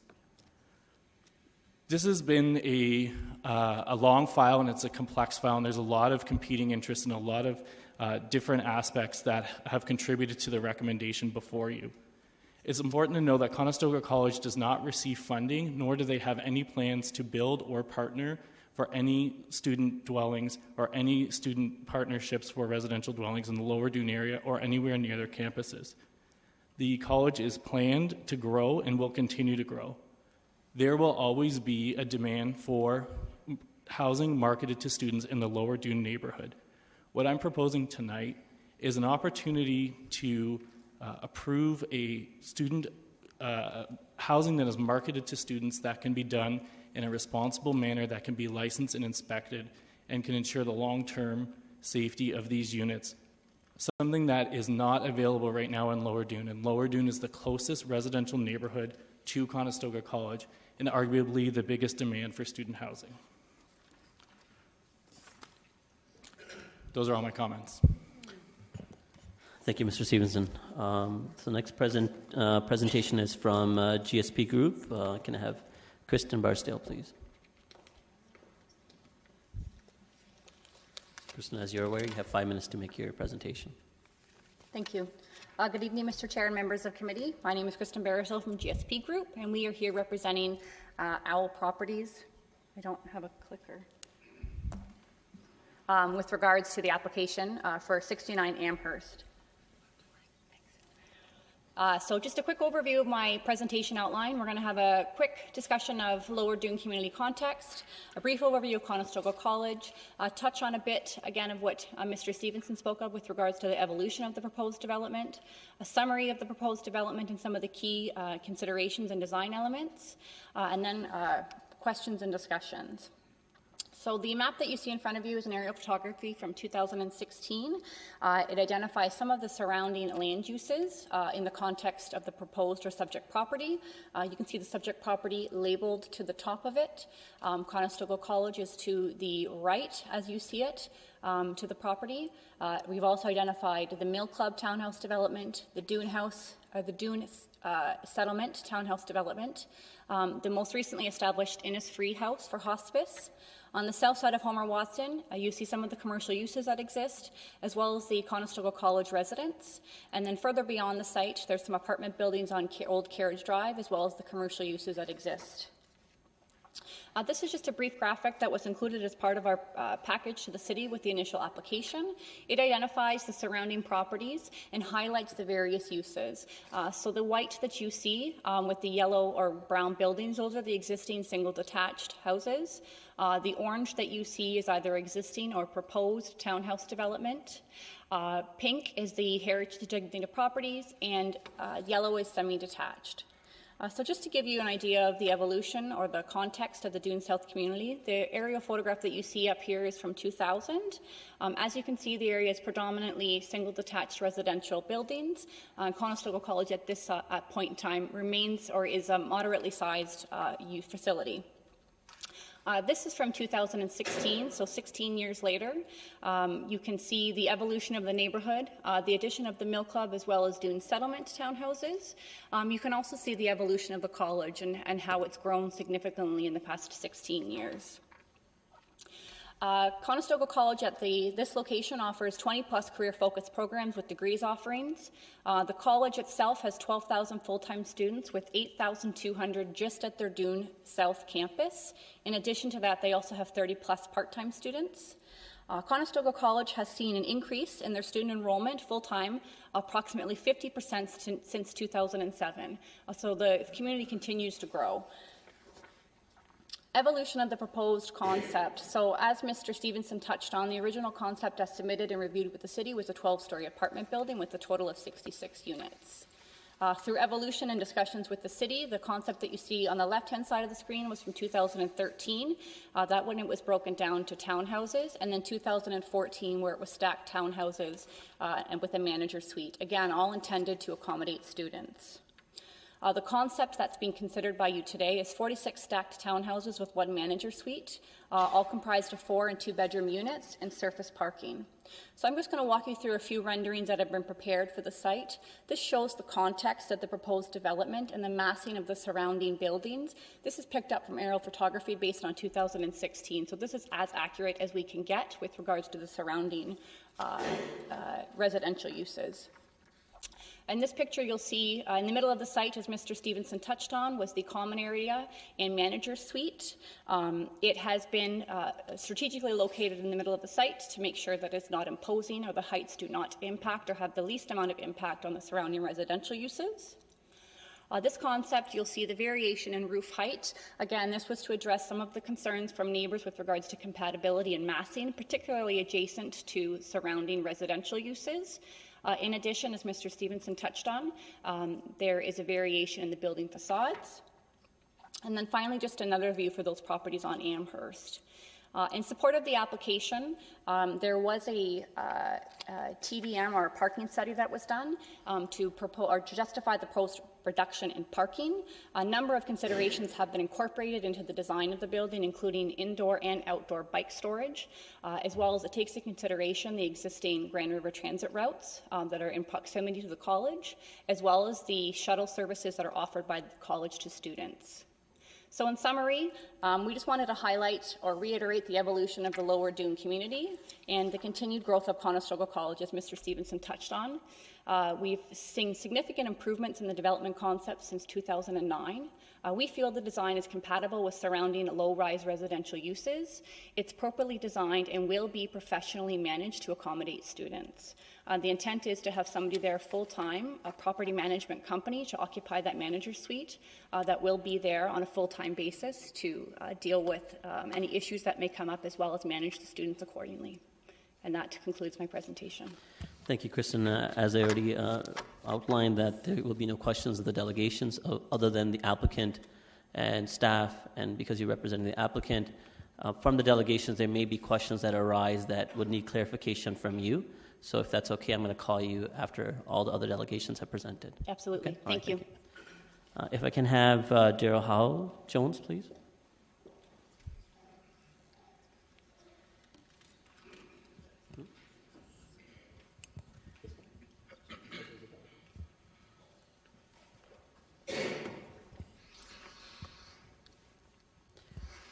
Again, Daryl, you have 5 minutes to make your presentation. One kind of a clarifying answer you can give is if you own, the fact that you own property in the neighborhood, if you reside there personally, or if you own the property as a landlord or for rental purposes, if you can define that. Thank you. And that goes with all the other delegations as well. My name is Daryl Howes-Jones, and I'm a representative of the Citizens Committee of Lower Doon. I have worked in the development industry as an environmental planner for numerous companies over a 30-year period and have worked on many development projects. I'd like to give you I'm a resident and I'm not a boarding house owner. I'd like to give you a context of Lower Doon, which is very important. Lower Doon is a self-contained community of single-family residences with 2 townhouse developments and shares the area with Conestoga College, which has a major presence. The boundaries of the community are defined and extends from Doon Valley Golf Club to Mill Park, the Grand River, the Agreement Forest to the west, and Homer Watson Boulevard. The community has a significant local history dating to the early to mid-1800s with a rich heritage and environmental landscape comprised of a number of heritage residences, Homer Watson House, Schneider's Creek, the former Willow Lake, ruins of the old mill, and the Grand River. We are a defined community. We are stuck with each other. Let's make this clear. As a community, we are opposed to this project. Virtually everyone here is opposing the project. Councillors, you are relying on a planning report in front of you to make a decision. We believe there is a misrepresentation of facts in the planning document. There are numerous points that we consider to be in error and are biased and do not represent an objective representation of the information and proper consideration of the public consultation results. And we urge councillors to view this document with skepticism. In the last 10 to 15 years, there have been progressive proliferation of illegal boarding houses which have resulted in a severe deterioration of our community by what we call blockbusting. We feel that we are now at a cusp. The proposed OWL development represents the worst possible scenario for us. If this goes ahead, we see the entire community tending to a student ghetto. More people will sell and the deterioration will continue. The OWL proposal makes a mockery of the R6 zoning with all its proposed amendments. This is cleverly disguised in the planning report. There is a proposed townhouse development on 2 hectares of land by Cook Homes adjacent to the OWL site. The Cook Homes proposal represents a good planning practices for an R7 higher density development, and we support it as a community. A quick comparison between these 2 R6 developments in the area and OWL will demonstrate the differences. For example, the entranceways to the townhouse developments are aesthetic and are complementary to the streetscape and adjacent heritage features. The entranceway to the OWL property is a parking lot. Need I say more? The existing townhouse developments are 1 or 2 stories and blend well with the neighborhood. The OWL buildings will be up to 4 stories, a complete divergence from the neighborhood. The planning report said they will blend in with the neighborhood. They will not. They will not. All 3 townhouse developments respect a backyard minimum of 7.3 meters. The OWL properties will be mainly 4.5. This neither represents a backyard nor a suitable setback for a surrounding residence for an institution like this. Can you imagine walking out of your back door to see a 4-story student residence looming over you? This is what people are facing. Yet the planning department insists this is good planning, as it will force students away from the yards to their tiny common area for socialization. This defies common sense. The parking spaces are wholly inadequate for the 175 students packed into this small space. OWL proposes 175 students, 74 parking spots. Cook Homes proposes 75 units, likely comprising 150 people, with 189 parking spots. Same R6 zoning. This is not right. A student residence in a single-family residential area represents poor planning by any standard. It is precedent setting. We disagree with it. The massive intensification of students in the area will only exacerbate all the negative things already occurring in the neighborhood. The perceived need for student housing and the premise for its project is not justified. There are two major housing complexes within easy walking distance of the college. Conestoga Suites on Homer Watson can accommodate over 500 students. Then the two new multi-story complexes on Old Carriage Drive can accommodate over 1,000 students. Both these student houses are appropriately located. In my conversations with John Tibbetts, he indicated that 70-80% of the students commute to the college, and the requirements for significant student housing is significantly less than what is required for other institutions like a university. Cook Homes carefully evaluated the need for student housing using outside experts and concluded that both the risks and need precluded the student housing option for their lands. Darrell, if you can please wrap up. My closing statement. Conestoga College is a big part of our community. It has an outstanding record and an excellent reputation. Turning down this development will not hurt the college. By approving this proposal, we seek significant negative publicity and irreparable harm to the reputation of the college because of the associations with student housing. In a letter of October 23, 2015, the college expressed their desire to work cooperatively within the context of the City of Kitchener zoning guidelines. The OWL proposal is not consistent with this request. Thank you. Thank you, Darrell.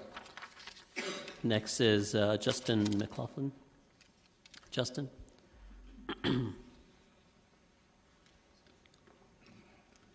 Justin, again, you have 5 minutes to make your presentation. The clock does count down. Please be mindful of the clock and stay within the 5 minutes. That I will. Hello, City Council, delegates, and community members. Thank you for having the students of Conestoga College represented here tonight. My name is Justin McLaughlin, and I'm the Vice President Internal of Conestoga Students, Inc., which is the official student association of Conestoga College. Over the past year, I've made student housing a focus of mine, which is why it's so important that we voice the students' opinion on projects such as this. CSI is interested in any housing initiative that provides safe, affordable, and accessible housing to the college. We are not here tonight to speak in favor or against the development by OWL Properties, but instead we want to make sure that safety, affordability, and accessibility is at the forefront of any student housing initiative and is considered.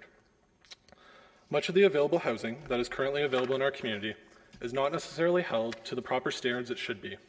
Student housing should be licensed as lodging housing to ensure it is receiving an annual inspection and that no student, domestic or international, is being taken advantage of due to a lack of knowledge around what basic standards are in rental housing.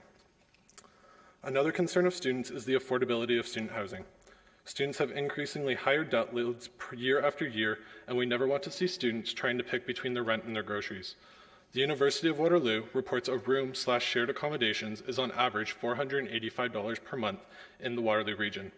We understand that this is a flexible number based on proximity to amenities and condition, but this is what we consider affordable student housing. Lastly, proximity is arguably the most important priority for students. Proximity to campus allows students greater access to fitness opportunities, programming, and college resources like the library, tutoring, and healthcare. Not only does it provide great access for students to campus, but it helps reduce their costs and time of commuting to allow students to spend more time focusing on their personal priorities and academics. In summary, we are here to advocate that any student housing projects in the future should focus on safety, affordability, and accessibility to the college. We would like to thank you for allowing us to voice our opinion on behalf of the Conestoga students. Thank you, Justin. Next is, it's on here, she identified as Jerome, Valerie, and Philip James. Again, whoever is presenting, if they can come down. So do we get to speak 5 for each, or is it just 1 each? Well, did you all had wanted to speak? Is that how you registered? I registered separately. Okay. My mom registered as well. Okay, all right. It's shown as 1, but I'll take you guys separately then. So if Valerie, you want to come down.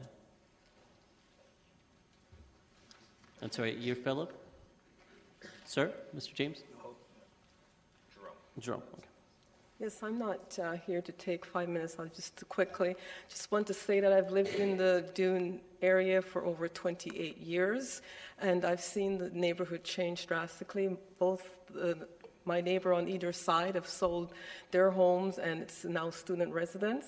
And at certain times of the semester, we have encounter vandalism, beer bottles thrown on the lawn, noise, the students on the roof, jumping over fence, etc. And we're very close to the proposed complex that is want to be built right beside us. And I can just anticipate that the noise and the vandalism that we've been encountering just by on either side of us at certain times of the school year will be magnified in right around behind us. And I'm here to oppose such a magnitude. I'm not against students or student housing or development. I am just against this magnitude of buildings that are proposed right in our neighborhood, right in the backyard. Possibly something less like that, and maybe less of a cumbersome noise, the parking and everything else like that. That's all the time I'm taking. Thank you. Okay. Philip? Oh, I'm sorry, Jerome. There's 3 names here, so my apologies.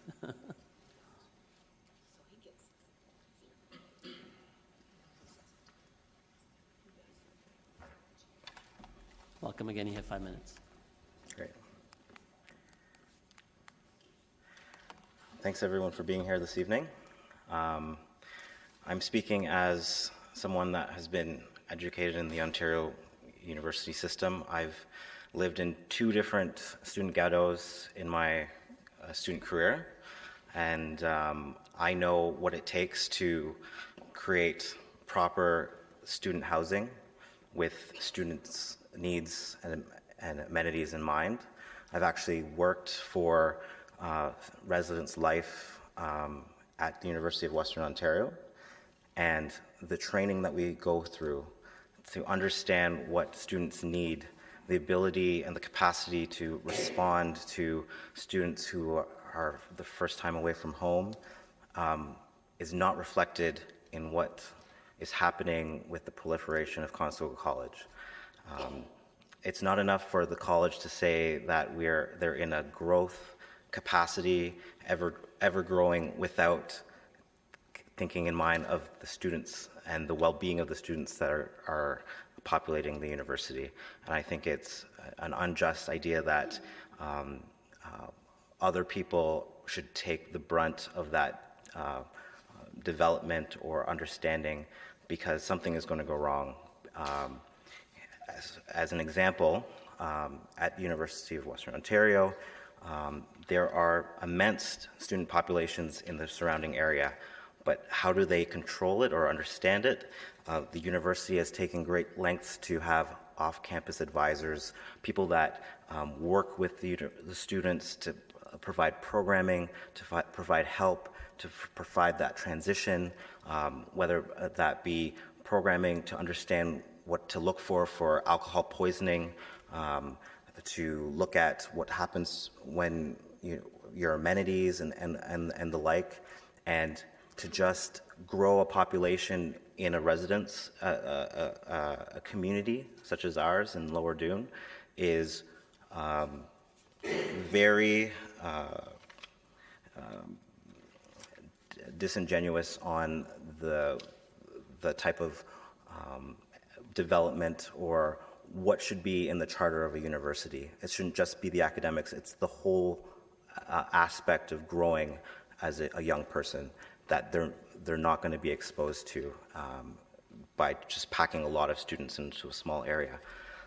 I can attest to being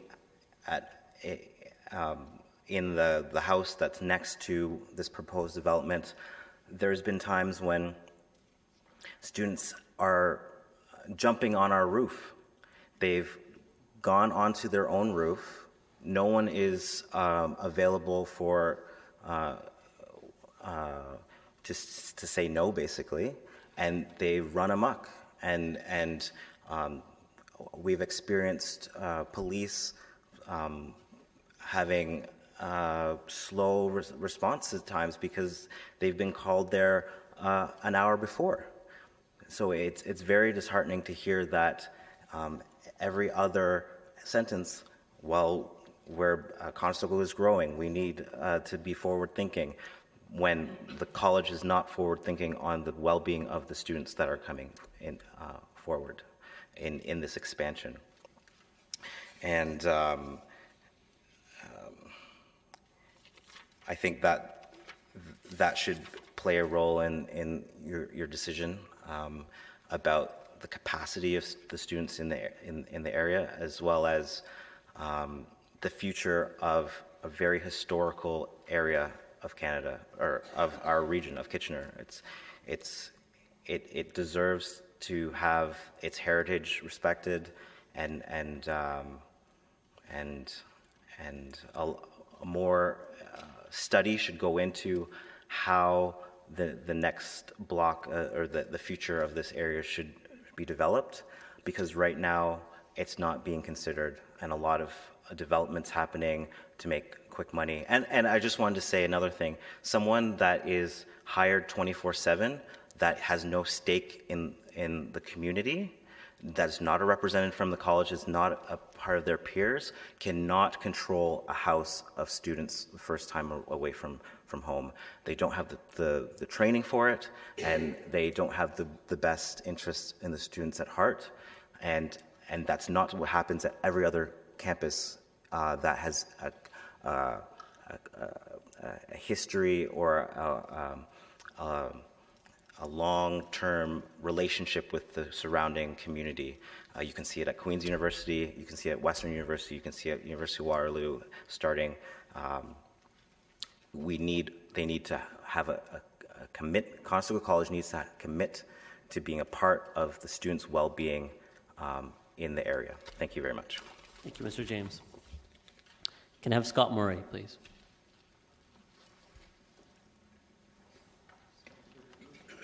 Scott Murray.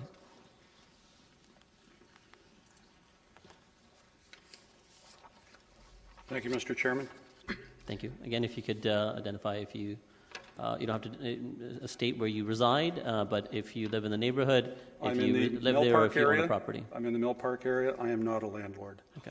Ladies and gentlemen, the most important statement in this debate was spoken April 27, 2015, at a special council meeting to discuss a study of residential intensification in established neighborhoods after talk of stricter urban design guidelines respecting character of existing neighborhoods, building heights, mass, setback, parking.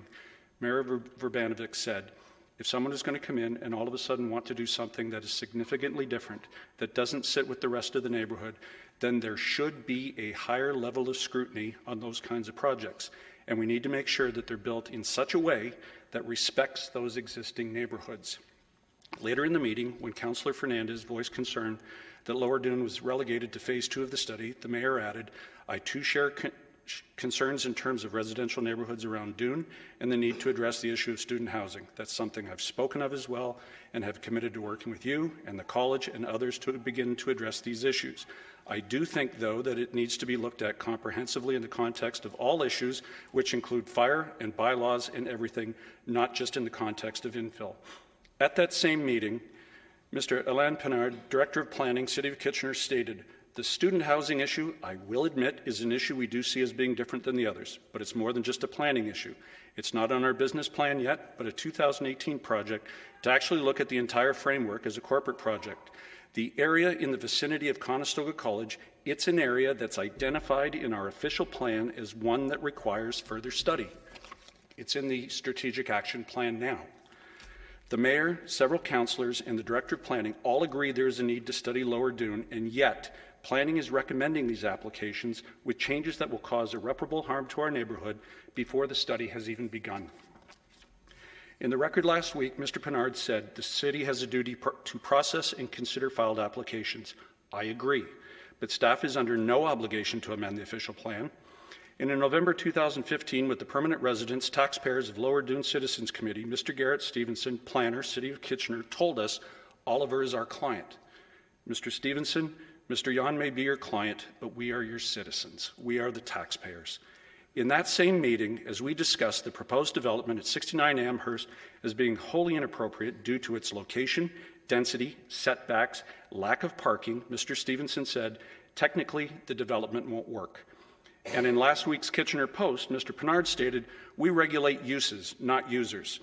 So the development doesn't make sense, but the application is being recommended because the responsibility is only to uses, not users. In my opinion, that shows no concept of or consideration for the real-life consequences for the permanent residents. I was encouraged to see that city staff recognizes the need to study residential impact and parking problems around Brydup Park before making a decision on installing lights in a ball diamond. But shouldn't the irreversible destruction of a neighborhood warrant the same consideration? And let me make very clear where the permanent residents, taxpayers of Lower Dune stand. On November 9th, 2015, we delivered to Garrett Stevenson, the mayor, councillors, and planning, a petition signed by 408 permanent residents and taxpayers opposed to this application. Our cover letter included, "We are in favor of open dialogue with the city and college, either informally or through a goal-directed task force. In fact, if desired by the city, we are prepared to take the lead on this initiative. We are confident the three parties can rationally address the student housing issues in Lower Dune and work together to find solutions that everyone can live with. Further, understanding the need, we would welcome well-planned, purpose-built student housing in another suitable location." To the city councillors and mayor, I appeal to your sense of what's right. Respectfully, I ask that if these applications are not turned down outright, that at the very least a decision be deferred until the studies of Lower Dune have been completed. Then, at that point, if you feel Lower Dune is not worth saving, if you're content turning Lower Dune into an irreversible student ghetto, and that the city of Kitchener is better with one less strong neighborhood, then and only then should you approve this application. Thank you. No, as I said, there's no applause from the gallery, please. If I can have Maggie Harding, please. Maggie Harding? She's out with her infant. Sure, I'll come back to you afterwards. Not a problem. Can I have Barbara Thomas, please? Again, please, it's a reminder. I know this is very emotional, and I respect that, but please, if you can adhere to the rules and regulations of procedures of this committee and not make any applauses or comments from the gallery. Thank you. Go ahead, you have 5 minutes. Hello, I am opposed to the development, and my permanent home is in Lower Dune. This piece of land is zoned R3. The proposed complex is not even close to R3. The report says it's R6, a required 7.5 rear yard setback, a 4.5 front yard, maximum building height 10.5 meters, FSR 0.6, and patio use at grade level. This development has none of those things. In the rear yard setback of only 4.5 meters, it is 3 meters less than required. It is 4 stories of living, a 2-floor unit stacked on top of a 2-floor unit. At times, it is 4.5 stories with a maximum height of 13 meters and an incredible density of an FSR of 1.1. That's double the allowable. A 4-story wall of a building 4.5 meters away from your backyard, obliterating all privacy and casting shadows onto your property. Would you want this in your backyard? We are a small heritage neighborhood with 1 or 2-story homes, backyards, front yards, garages, driveways, and front doors. This complex does not belong in this location, not in the middle of our neighborhood. It belongs on a major arterial road or an intensification node. It is not a lodging house either. Lodging house bylaws stipulate a minimum distance between lodging houses and specify a parking rate of 1 parking space per 25 meters squared of living. That's a huge number. Purpose-built student housing is a planning tool. An excellent study has come out of the planning department at the University of Waterloo. There is no indication with regards to this development that anyone has evaluated any studies on purpose-built student housing or incorporated any of the ideas of purpose-built student housing into this development. Purpose-built student housing studies recommend 1 parking spot per bedroom. That's 170 spots, 5 spots, not 77. It's not R6, it's not R3, it doesn't follow lodging house guidelines, and it has not incorporated any purpose-built student housing recommendations. Parking, well, it's not enough. I don't know how you decide upon proper parking if you're not following any zoning bylaws. Not included on this site is a plan for visitor parking or barrier-free parking. Where is this supposed to go? In front entry has already been turned into a parking lot. As a resident of Lower Dune, I can firmly attest to the fact that students have cars and lots of them. They have lots of visitors. The parking demand is great. In fact, landlords cannot widen their driveways far enough in order to accommodate them all. We are not centrally located, we are not on the Ion, and we never will be. This development wants to set a new precedent for Lower Doon, rewrite all the rules for Lower Doon, and pick and create its own zoning. According to the City Kitchener Strategic Action Plan, they're going to study Lower Doon in 2018. They're going to study the node in 2018 and write a citizens report for intensification. Do this before you set a new precedent. We have two excellent examples of R6 multiple dwellings on the edges of Lower Doon. They are low-rise, they follow all the scale and massing of our neighborhood, they follow the zoning guidelines. They have a great streetscape, a landscaped entry, not the parking lot that's proposed with this development. They include visitor parking and barrier-free parking. These would be great examples to follow when trying to change the zoning in our neighborhood. Now, getting mixed up in all of this is, of course, the student housing factor. Everyone in Lower Doon agrees, permanent residents and students. Students deserve a proper place to live, not the unlicensed, unregulated, overcrowded housing they currently have. The situation for the students has changed as of this coming September. There will be 2 new towers catering to students. They have 2, 3, 4 bedrooms, a yoga studio, a movie lounge, a 24-hour fitness center, coffee bar, study lounges, a 24-hour business center, a multimedia area, and they are priced less than the overcrowded, unregulated housing currently in Lower Doon. What will the actual demand for student housing be after this September? The college recommends putting the current proposal on hold to resolve land use issues and create a student housing task force. We welcome this. The Conestoga College experience would be enhanced by making Lower Doon a safe and great neighborhood with regulated housing, not by exasperating an already problematic situation by squeezing 175 students onto this tiny little 0.71 hectares. There are no studies that show that this could help our troubled neighborhood. Planning alone cannot deal with all the issues. Alain Pinard stated there's much more to this than just a housing issue. It is part of our business plan to study. The implications of this precedent-setting complex have not been evaluated. It is too high, without proper step-backs, no proper streetscape, no landscaped entry, and not enough parking for actual demand. The complex is in the wrong location. It should not be in the middle of our neighborhood. Thank you.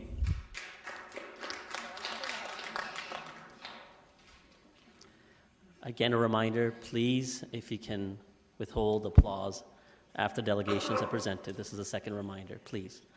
To preserve the decorum of this council, of this committee meeting, I would respect that you adhere to those rules. Thank you. Could I have Brock Wardell, please? Maggie, are you prepared? Okay, actually, you know, if Maggie can present first, thank you. She was first, but her hands were a little bit tied up. My youngest. She's only 3 weeks old. That's okay. You have 5 minutes if you can identify if you live or own a rental property in that area. Sure. My name is Maggie, and I live in Lower Doon. Sorry, I'm really nervous. I live in Lower Doon with my husband and our 3 children. Our family has been living in our home for the past 7 years, and my husband was raised in our house because his parents built it. Sorry. We love our home. And our immediate neighbors and our kids love walking down the trails to the Grand River to see the geese swimming, to throw rocks. My daughter loves her school and all the friends she's made there. Sorry. And when my husband was being raised in Lower Doon, it was a beautiful, historic-looking neighborhood filled with other families and children to play with. And this is not the neighborhood that my children know, because Lower Doon is being overcrowded with student rentals. It seems as though every time a house sells, it is gutted to make more bedrooms, and another for rent sign gets stuck in the lawn, another driveway gets jammed with 8 cars, another front lawn looks like a landfill, and it becomes another house for the students to party in every night of the week. Every home turned into a student rental comes another family wanting to leave and seek out a better place to raise their children. My husband and I struggle with this all the time because student housing does not belong in the middle of a family neighborhood. It is very difficult for my kids to ride their bikes on the street because it's lined with students' parked cars. You can't see around the bends in the road to know if a car is coming the other way. I watched a bus driver stop and flag down a bylaw parking officer the one day who happened to be ticketing some parked cars and complained that she couldn't see around the bend when sorry, I've lost my spot. I've watched garbage trucks block the road completely while doing their jobs, and traffic just piles up behind them because no one can get by because there are cars parked on either side of the streets. This zoning change does not have enough parking for the students and will cause this situation to get worse. I was taking our dogs for a walk the one day with my kids, and we came to a stretch of houses on Doon Valley Drive, right across from the college, where there's 4 student rentals in a row. And as we were approaching, my daughter says, "Mommy, why does that girl have her boobies out?" My 4-year-old. I looked over and up and saw 3 guys and a topless chick smoking a joint in the middle of the day, in the middle of the week. What do you say? On Halloween, we walk our children past all the houses and take them to 105 Pinnacle Drive, the condo complex that's still full of families, because there's a condo board there who makes sure that these homes don't get turned into student rentals. This is where we feel it's actually safe to allow our children to knock on the doors and trick or treat. I can't risk having my children knock on the door and have that chick answer the door. On St. Patrick's Day, my husband and I leave. We take the kids to my mom's house now to get away from the student street party. Groups of students walking up and down the streets, yelling, carrying on, going from one house party to another, bending down street signs, knocking over mailboxes, and throwing their beer cans on every front lawn they pass until the early morning hours. This behavior is seen on a lot of other occasions during the year, but it is especially bad on St. Patrick's Day due to the large number of students gathered together. I could tell more stories like these, but the point of them is this. These problems occur in areas of Lower Doon where there are stretches of student rentals, where there are groups of 20 to 30 students living in 3 to 4 houses in a row. They have no place to live or socialize inside these gutted out houses, and they're nothing but bedrooms. So they come outside to do what lots of students do. They drink, smoke drugs, and don't pay very much attention to their surroundings. And I'm not saying that the students are totally to blame. It's the lack of living space they are given, just like what is being proposed. The students shouldn't be crammed up like rats, living on top of each other with nowhere to breathe. Changing the zoning at 69 Amherst Drive from an R3 to R6 is only going to make things worse. I understand that the students need somewhere close to the college to live, and thankfully the 2 student high-rise apartment buildings were built, and I was so happy when I found out these were being built. Finally, someone was really thinking about the needs of the students, putting them within walking distance of a grocery store, a pharmacy, a restaurant, and other amenities the students would require. It's only 2 to 3 bus stops down the road from the college, and one of these apartments were rented out this year, and it's been the quietest I can remember. Once the second one is rented out this September, I can't see how this proposal will even be necessary. I'm sure these apartments have solved the student housing need. Changing the zoning and cramming these students into that small space without enough parking or living space is ridiculous. They're going to end up partying on the streets, and in such large groups, I can't imagine law enforcement will be able to manage them. It will no longer be a safe place to raise children, and it'll be the last straw that's going to ruin our neighborhood. I don't want to leave our home, and I don't want to leave the house that my husband was raised in. And I don't want to see my house turned into a student ghetto. Please don't approve this. Thank you. Thank you, Maggie. Can I have Brock Wardell, please? Brock Wardell. Again, you have 5 minutes. If you can let us know if you're a student in the neighborhood, if you reside there, and if you either reside or own property as a rental. Yes, of course. Good evening, Mayor and members of Council, folks of the Lower Doon community. I'm delighted to be here tonight speaking in favor of the development. My name is Brock Wardell, as you heard, and I currently work for an architectural company in Uptown Waterloo, which I owe tremendous thanks to the Conestoga College for my career opportunity. I am one of roughly 8,000 students that decided to stick around the Tri-City areas. Together we pump in roughly $1 billion into our local economy every single year. In addition to that, this vacant land could potentially be yielding the City of Kitchener another $70,000 in taxes. Now, other than just being a graduate, I am here because I chose to live in the beautiful neighborhood of Lower Doon, where I'm proud to run a small business out of my home on the side. Having said everything, the reason I'm here are for 2 simple reasons. To improve the Lower Doon community, the place where I call home, and 2 is to simply improve the quality of life of a student. Within all communities, we have overlapping generations, each one contributing unique morals, experiences, and knowledge. Some attributes of an idealistic community is one that is multi-generational, one that looks and treats the youth as ends in themselves, and a group of people that have common goals, both short and long term. For example, a common goal for a student would likely be to graduate and land a job in his or her field. As that young professional grows in our economy, they will look further ahead, perhaps saving up to purchase a home in the area, or even as far ahead as retirement. These are common goals that I'm sure and certain that all of you had at one point in the past. Ladies and gentlemen of the Lower Dune community, you must understand and embrace the importance of the college and its growth.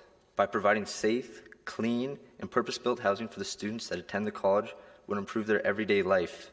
These are young adults living away from home for the first time, and it can be awfully depressing to come home to some of the rental houses that are scattered across the Lower Dune area currently. One very important purpose of this development is to set a high bar when it comes to student quality of life. Many of you may not know this, but this is more than just a development. It's a neighborhood initiative to implement regulations on all surrounding properties in the Lower Dune area, another example of common goals. Rules and regulations need to be put into play in order to maintain safe houses for people to live in. Some ideas may include scheduled inspections, official descriptions of the home, whether it's a single-family dwelling unit or not, property maintenance standards to bring back some curb appeal to the neighborhood. Even the college has taken things in their own hands, offering free home inspections to the occupants that do not feel safe. To me, I think this is absurd and should not be in the responsibility of the college.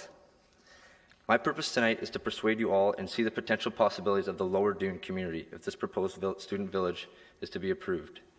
Those who cannot change their minds cannot change anything, and that has been proven multiple times by the Lower Dune residents.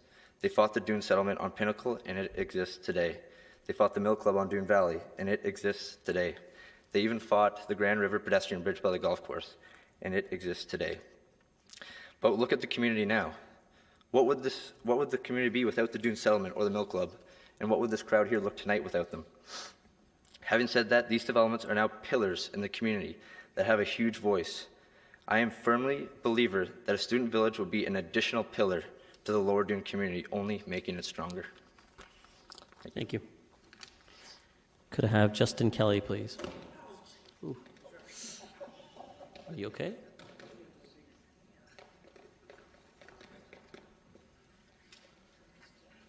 Justin, you have 5 minutes. Thank you. Good evening, Mayor, City Council, Lower Dune community, and guests. My name is Justin Kelly. I am honored to speak in front of you guys tonight. I'm a resident of the Lower Dune area. I have been for the past 4 years. I graduated from Conestoga College's Architectural Construction Engineering Technology program. I work for a structural engineering company in Guelph, and I own my own company on the side. I operate in Lower Dune as well. I am here to speak in favor of, and I would like to provide both my professional opinion as well as a student's point of view, which is really the forefront of such development. There's an old saying that goes, if you build it, they will come. And that is true about Conestoga College. The college has been operating in the Lower Dune area for 50 years. It takes in 12,000 students a year, and over 4,000 of those students are looking for home residence, somewhere to live. Over 4 years ago, I was doing the exact same. I came to the Lower Dune area. I had two options, live in the Conestoga Student Res or live in a house in the Lower Dune. It's pretty common and pretty well known that the Conestoga Student Residence fills up quite quickly, so I have substance to one option, live in the Lower Dune area.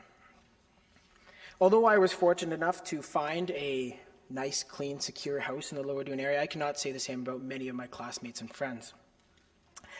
Based on my own calculations, there are 162 single-family dwelling units in the Lower Dune area. 120 of those are occupied by students. If you estimate and say that there's 7.5 students in a house, that's 900 students in the Lower Dune area. There's 42 long-term residents living in the Lower Dune area, 2 per house. That is only 82 long-term residents in the Lower Dune area, simply meaning that over 90% of the population is just students. And a lot of the long-term residents like to say that there's no more neighborhood anymore because of the students. And it's unfortunate to hear that because they're thinking about the 82 people. They're not thinking about the 900 students that are there. And if they could work together with the students and create a community to include those students, there could be, I think Lower Dune would be great to have that type of neighborhood. Now, some long-term residents like to argue that there's no students in development of this. Of course, we have a petition of hundreds of students that are within the 120-meter radius that are in and have approved this development and would love to see a development built like this. This is the people that are going to be living there. They want a secure place to live, and they want it because they're tired of overpaying for unsecure, unsafe, and unsanitary conditions. Now, it's rude to say that the students do not deserve the same standards of living as a long-term resident.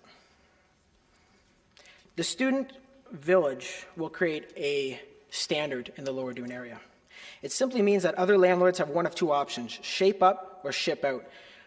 These landlords will have to create a better standard of living in their homes, better lawn care, and better, safer systems. Critics say that this will add 142 new cars to the area.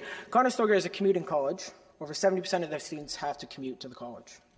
So this could potentially actually take 142 cars off the road. Other critics like to say, you only have to mix a few absent landlords with a few uncaring students, and you have a disaster in any neighborhood. As far as I'm concerned, if you have a neighborhood that is secured with property managers on site, you only have control. You have a controlled neighborhood. One of the biggest critics once said, in the Waterloo Regional Record, by an article done by Ms. Thompson, higher density housing should be rightfully go on major routes or in urban nodes where there is a major public transit or commercial development, not in the middle of a residential area. Well, unfortunately, there is a very large commercial development that everyone they just keep forgetting about, and that's Conestoga College. The same critics that fought the Mill Club are now fighting the student development. The Mill Club would not be here, and half the other people wouldn't be either. The Mill Club was not wanted in the Lower Dune area. They wanted it banned from the Lower Dune area, and it was built. I don't see the difference between the student development and the Mill Club. Please, everyone, please.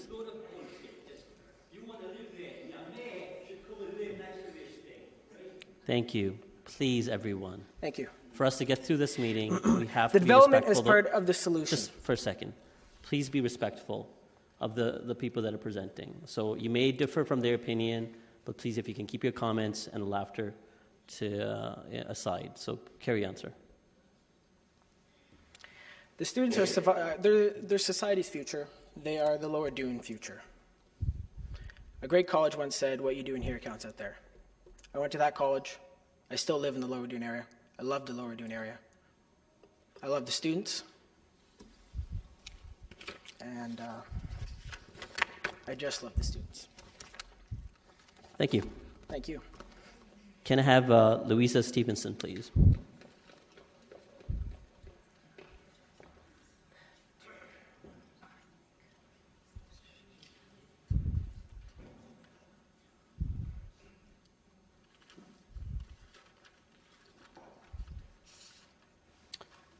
Welcome, Louisa. You have 5 minutes. You have 5 minutes to make your presentation. Thank you. Hello. My name is Louisa Stevenson. No relation to Garrett. With my husband and family, we have lived in Doon since 1975. First in Upper Doon, and for the last 25 years on Old Mill Road in Lower Doon. Mr. Mayor, Chair, Council members, we would like this committee to take into consideration the heritage that exists in Lower Doon and how this townhouse complex will impact upon that. I would like to begin with a quote. "It is not honor you take with you, but the heritage you leave behind that is important." We perhaps don't have a castle in Lower Doon, but we can trace the history back to the 1600s. And we are, without a doubt, one of the last communities in Kitchener to hold so much diverse heritage history in one place. Here are some of the buildings and places of importance that are still in Lower Doon today. Homer Watson Park, Kinsey Cemetery, original settlers buried there in the 1700s, Doon Presbyterian Church, built 1853, Doon Presbyterian Cemetery, Homer Watson and family buried there, Homer Watson House and Gallery, built 1834, Cordwainer's Cottage, Old Mill Road, built 1873, Grist Mill ruins. Willow Lake Park was the former mill pond. Wesleyville United Church, built 1825. Red Lion Inn, built 1892. Regency Cottage, 20 Pinnacle, built 1858. Farmhouse, 39 Doon Valley on the old Huron Road, built 1840. Kinsey House, 20 Durham, top of Amherst, built 1860. Millworkers' Home on Pinnacle, bottom of Amherst. Old Mill Road with a view of Pioneer Tower across the river, soon to be a heritage lookout point. The Heritage Grand River bordering it all, Schneider's Creek, and the Walter Bean Trail. With the exception of Wesleyville Church, these are not abandoned or derelict buildings, but are all lived in and taken care of by community members. So, we were surprised to see the memo, it's 335 in your package, which reads, "No heritage planning concerns." It may have been referring to the complex, but we would ask you to consider that it is not sitting in isolation, but is located inside a community that is still full of living history. Heritage reports to planning, and they are both in the same department, although their mandates are completely different. But maybe planning is the driving force here, because the Cultural Landscapes Report of 2014 did recommend that a heritage study be done of Lower Doon, but to date it hasn't happened, and it probably should have before this complex was considered. Old buildings are a reminder of our city's past culture, and the Ontario Heritage Act has given us, through our elected council, the ability to save for future generations heritage that exists today. But heritage can be easily destroyed too, mostly by urban planning, but also by those who don't feel any ownership to a community and who are not able to treat with respect their present surroundings. Modern urban community-based planning should include conservation as well as heritage, but we don't see either here. And new architectural standards should complement the neighborhood. But again, this mammoth complex does not constructionally fit in with either the houses surrounding it or the village atmosphere of Lower Doon. This complex will flood Lower Doon with more yearly transient students and seriously skew the demographics of the community and the ownership, leaving the door wide open for similar developments. If we become a student town, then residents will eventually move out, leaving the heritage and the village to the mercy of absentee landlords. Our city's urban planner, along with input from the council, should perhaps step back and look at the whole picture of Lower Doon, a community as ours that has such a viable blueprint of its ancestry, and which is one that is like no other in Kitchener, is quite a rarity. We ask this committee to please accept the heritage of Lower Doon and its future as a major consideration in the deliberation of this townhouse complex. And we thank you so much for your time here tonight. Thank you, Louisa. Thank you. Can I have Mary Cunningham, please? Mary Cunningham.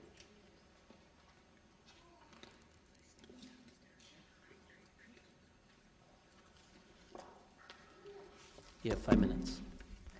Good evening. My name is Mary Cunningham. I'm a voting taxpayer, and I live with 140 similar folk at the Mill Club condominium in Lower Doon. I am completely opposed to this zoning change and pushing 175 young students into this space, too small to ensure their physical safety, mental health, and better behavior. R6, with the modifications you're proposing, will allow other multi-story buildings to be erected after this in the middle of our neighborhood of originally high-quality, low-density homes before non-resident landlords gutted most of them. R6 will further punish Lower Doon residents, and it will hurt the 175 students to whom you have a duty of care. Let me be clear.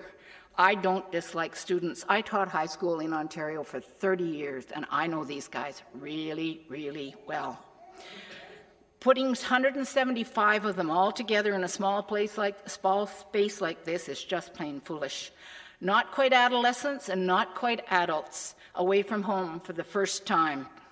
Neurodevelopmentally, their brains are still under construction, and adult maturity is far away. Ask any neurodevelopmental biologist, or Google teen brain, or check my textbook sitting here, Human Growth and Development. Anybody with any understanding of human neurodevelopmental knows that putting this many young and often immature students together in a small space like this is just plain crazy and asking for trouble. Control by a full-time manager. A well-trained and expert team would be very challenged by this, let alone one person. Can Kitchener afford to permit this disaster? These kids, and I use the word, need encouragement and support to be good neighbors and have a mentally healthy school experience. It won't happen here. Waterloo Region is already very worried about student suicide rates. Would you let your child live here? Would you buy a house here? This proposal is a disaster waiting to happen, a mistake that our whole neighborhood will pay for again. As we've heard, there's plenty of new Conestoga student housing already built and ready to be built. About 1,500 spaces exist right now, and there's probably another 5 to 1,000 on the planning. They're thinking about it for when the need arises. These facilities are all where they should be, within easy and healthy walking distances. They all feature privacy and ample public space amenities. And now we're seeing for rent signs all through our rundown areas. We're verging on an oversupply of student houses like in Waterloo. Who is missing the point here? I first saw Doon on a cold winter day in 2003 and didn't see the much smaller student areas which are now in everybody's face. I saw the Grand River, walking trails, and forested areas, and I was really impressed by the heritage of Upper and Lower Doon as the historic birthplace of Waterloo Region 200 years ago. A significant heritage pedigree that all of Doon owns, a heritage treasure of national importance, not just local, national, that should be amplified and not to be collateral damage so that non-residents who don't care about this community can make a fortune renting to these vulnerable students. Lower Doon is still alive, but my heart sinks when I realize the size of the student ghetto that has sprung up over 20 years on most streets. As was mentioned before, there's about 170 homes in old Lower Doon, and only 50 to 60 of them are occupied by owners. In fact, at the first 2015 community meeting for this very project, the senior GSP planning consultant displayed a shocking orange overhead of all the student-occupied homes. Now, like a cancer, this orange block-busting disease is metastasizing on the 7th and final street in Lower Doon. Polite words just plain fail me. Non-resident landlords have bought most of the 4-bedroom homes. They always neglect the landscaping and often gut the insides for more bedrooms. Building permits? What building permits? What we do see is 7 to 10 young students away from home for the first time, crammed into those former family homes, and old cars, trucks, and garbage on our streets. Then all hell breaks loose in the behavior department and we scratch our collective heads. Come on, think. No more of this nonsense whatsoever until what has already happened under what looks to me like the laissez-faire watch of many Kitchener city councils over the years is cleaned up and under control. Make the plan you or they promised us with us and stick to it. This is your problem to fix, not ours. And we pay big taxes. We pay handsomely for you to do it. Thank you for listening. Thank you. Can I have Caroline Tanswell, please? Caroline Tanswell.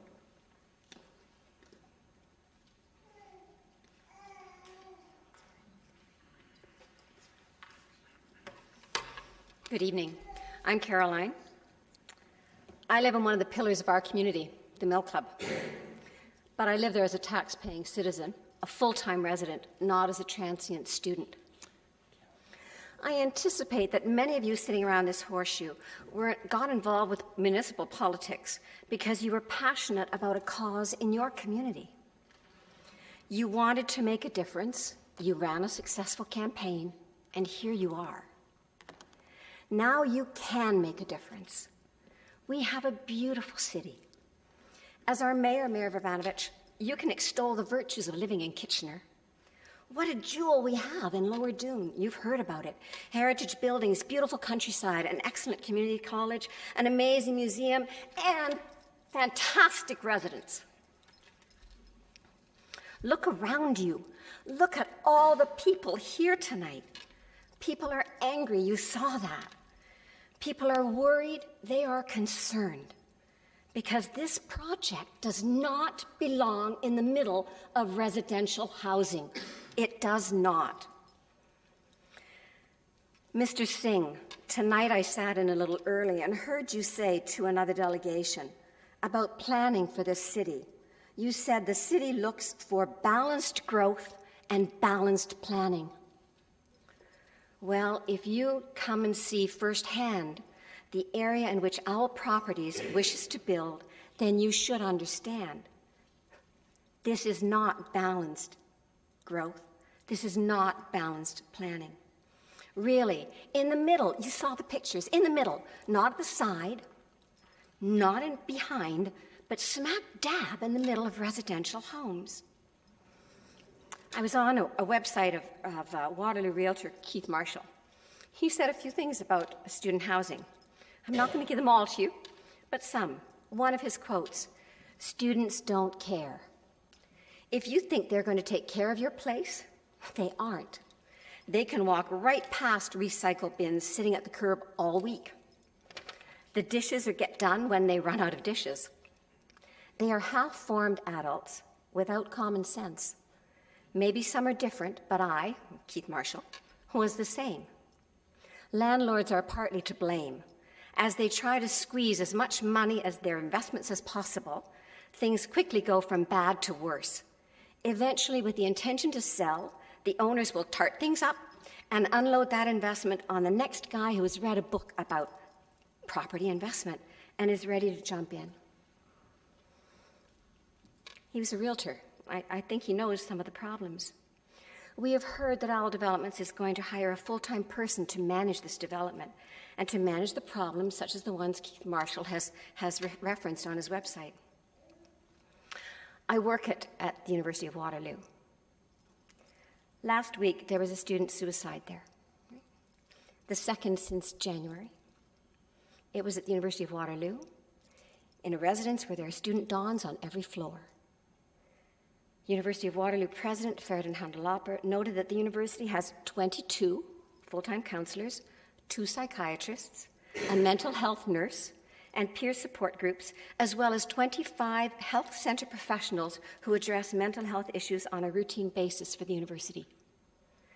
The University of Guelph has seen 4 student suicides since the beginning of the academic year, 4 in 8 months. Senior administrators at the University of Guelph were seen knocking on residents' doors, talking to the residents, trying to make connections, trying to help. Mary has already alluded to mental health.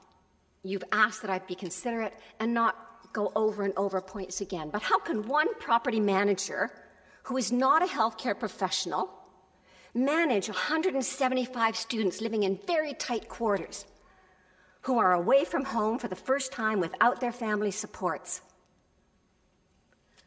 whose intention is move away from home, have a good time? How can this be? How can they say this is protecting the students? We talk about student safety. Students have talked about student safety. How can you allow that to happen? We have a developer here, not a housing specialist. This is a plan for disaster. Mary, you'd think Mary and I wrote this together. But I would hate to see that disaster land on the doorstep of Conestoga College, because they would be part of it, like it or not, even though they are not the property developer and they wash their hands of anything to do with that. Their students are living in these complexes.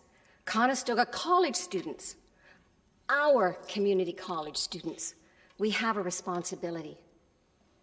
You are the stewards of our city.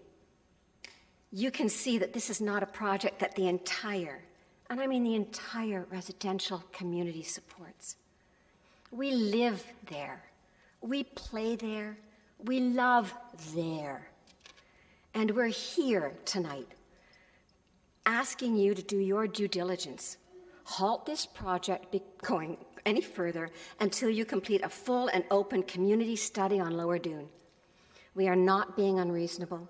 We are asking that you complete the community study that was promised before you make this drastic change to our neighborhood and allow the building of an unsuitable and unnecessary student housing development.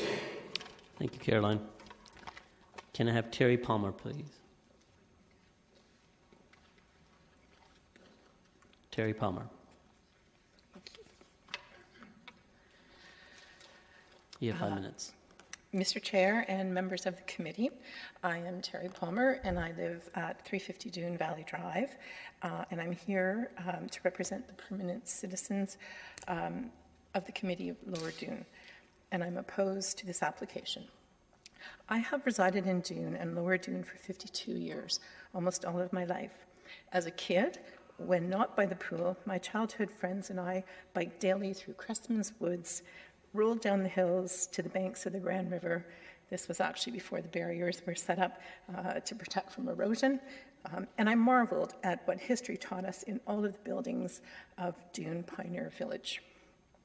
As an adult, I purchased property on Bean Tract, just beside Bechtel's Ford, which is the corner of Mill Park and Huron Road. This custom home was built in retirement by Mr. and Mrs. Bean on land that they inherited from their ancestor, who was one of two of the region's earliest non-Aboriginal families. The other was Mr. Cressman. This historic corner was the birthplace of Waterloo Region.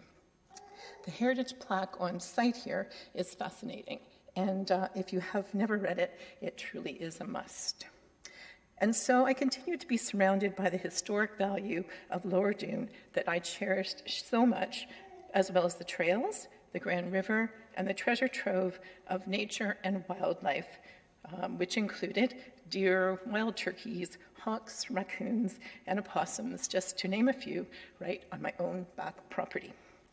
I like to think that I was just as proud to live in this very special place as Mr. and Mrs. Bean were. 4 years ago, I downsized into the adult lifestyle community across from the college. At the time, it seemed like the perfect opportunity for me, an outstanding community of kind and considerate adults, and the opportunity to remain connected to the community and to the historic value of Lower Doon that is part of the fabric of my life.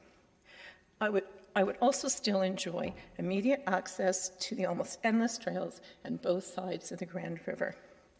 Fast forward to today, and with the rate of the degradation in Lower Doon, it could just about be the worst real estate investment of my life and in the lives of hundreds of my neighbors. This has been well documented in the planning report by supporting letters and emails from the permanent residents and tax-paying citizens in Lower Doon to Garrett Stevenson, to councillors and the mayor. And so we're all in front of council this evening to explain why this 175 student housing project does not fit in the middle of a low-density neighborhood with significant heritage value, and why rezoning should not even be a consideration.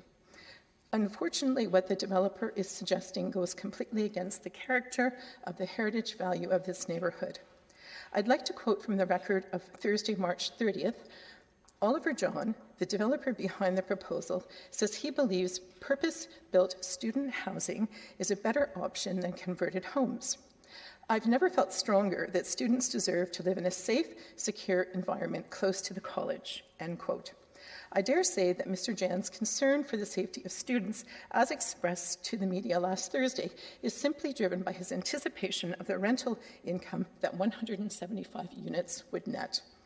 You see, Mr. Jan currently owns 7 homes in Lower Doon. These are illegal boarding houses with a number of bedrooms ranging from 7 to 10 and to 12.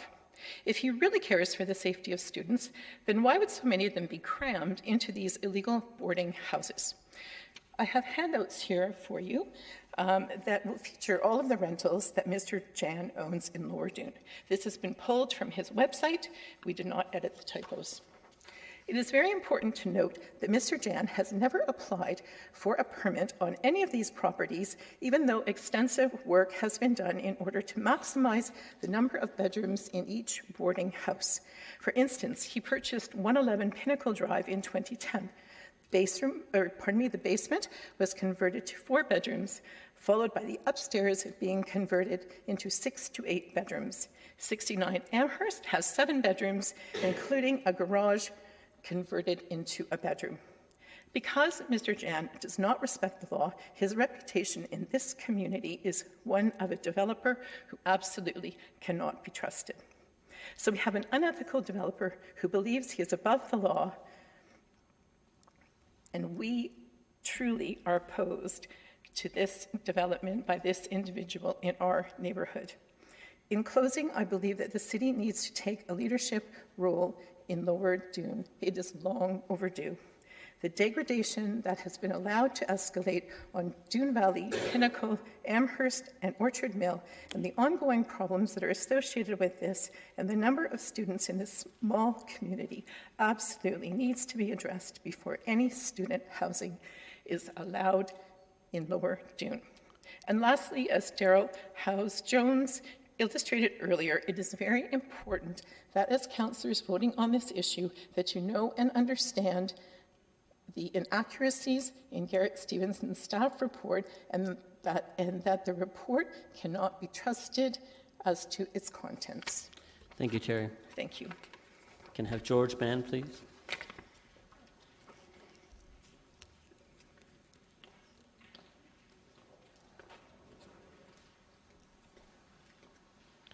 George, again, you have 5 minutes. Thank you, Mr. Chair, to the Mayor, councillors, committee members, city staff, ladies and gentlemen. My name is George Mann. We reside at the Mill Club on Doon Valley Drive, where there are no student rental units. But we do, in fact, live not far from the area that has been referred to earlier as the student ghetto on Amherst Drive. I think most of you should have copies of the letter that I wrote to Mr. Stevenson. Unfortunately, it did not reach him in time to be included in his report, but I wanted to highlight a few of the items from that letter to be read into the meeting tonight. Since moving to Kitchener about 3 years ago, I've been very much dismayed at the quality of the planning work done across this region. The report that you're being asked to consider tonight in support of the proposed student housing complex in the area of Amherst Drive and Durham Street is no exception. This 243-page report, yes, can you believe it? 243 pages of what? In my experience in planning and engineering, the planning function is to be a technical support group. But this document, to me, represents nothing more than a political statement in support of a proposed high-density student housing complex in the middle of a historic community that is not compatible with the current official plan and zoning regulations, and totally out of context with the nature of the surrounding neighborhood. Let me touch on a few troubling issues. The report identifies that Special Policy 26 of the new official plan requires a master planning exercise for the city node at Homer Watson and Conestoga Boulevard. That is all that the local residents had requested in the earlier neighborhood information meetings. A comprehensive planning study that would try to find some common ground among all stakeholders. But instead, you've proceeded to develop recommendations for high-density student accommodation that entirely ignores the concern of local residents. You further state that it is currently planned to launch such a master planning exercise in 2018. What good is that? if you intend to proceed with the approval of this proposal this evening. It's a wholly backward thing. We respectfully request that no action be taken with regard to this student housing proposal in Lower Doon until such time as that master planning exercise is completed to everyone's satisfaction. And perhaps you could provide a timeline as to when these anticipated events might occur. In addition, the Student Task Force report of 2001 made 5 specific recommendations on dealing with issues in high student density areas. We see little evidence that those recommendations were ever implemented, other than to allow substandard student accommodation to develop in previously single-family dwellings without permits or any other controls. The city has totally failed to take effective action to mitigate any of the negative impacts acknowledged in that report. In simple terms, the city has abandoned Lower Doon and not provided any direction or leadership in meeting the needs and wishes of the local residents. Contrary to reports in the Waterloo Record about issues with students in the area, the issues are not with the students. The issues are with the greedy absentee landlords who continue to convert single-family dwellings into overcrowded, substandard, and sometimes illegal accommodation for students. They do not supervise their tenants and fail to properly maintain their property to suitable standards. We are totally opposed to this student purpose development in its present form. Let me address some of the issues and design features contained in the current plan. Number 1. George, you ran past 5 minutes, but if you can start summarizing, please. Okay? I'm sorry? If you can summarize. Your 5 minutes are done, but if you can summarize, I'll give you a little more time.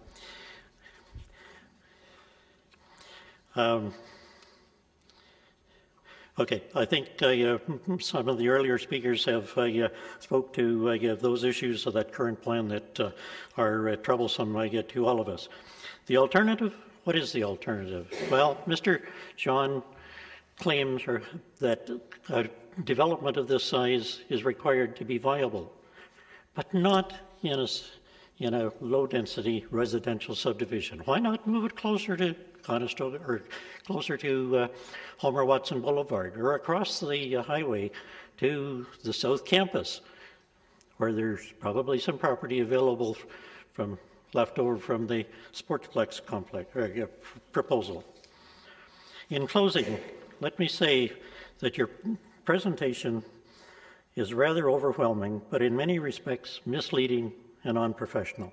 The webpage for the Planning and Strategic Initiatives Committee contains the statement, "Community consultation is an important part of the strategic planning process." While I would agree that there has been some consultation on this matter, there's a significant difference between ignoring those comments and what would be the professional thing to do of taking those concerns seriously and attempting to find some resolution that might satisfy all stakeholders. Thank you very much. Thank you, George. Can I have Randall Martin, please? Randall.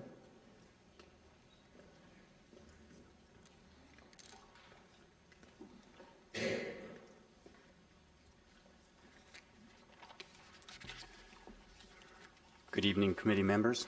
I'm also a resident and opposed to this proposal.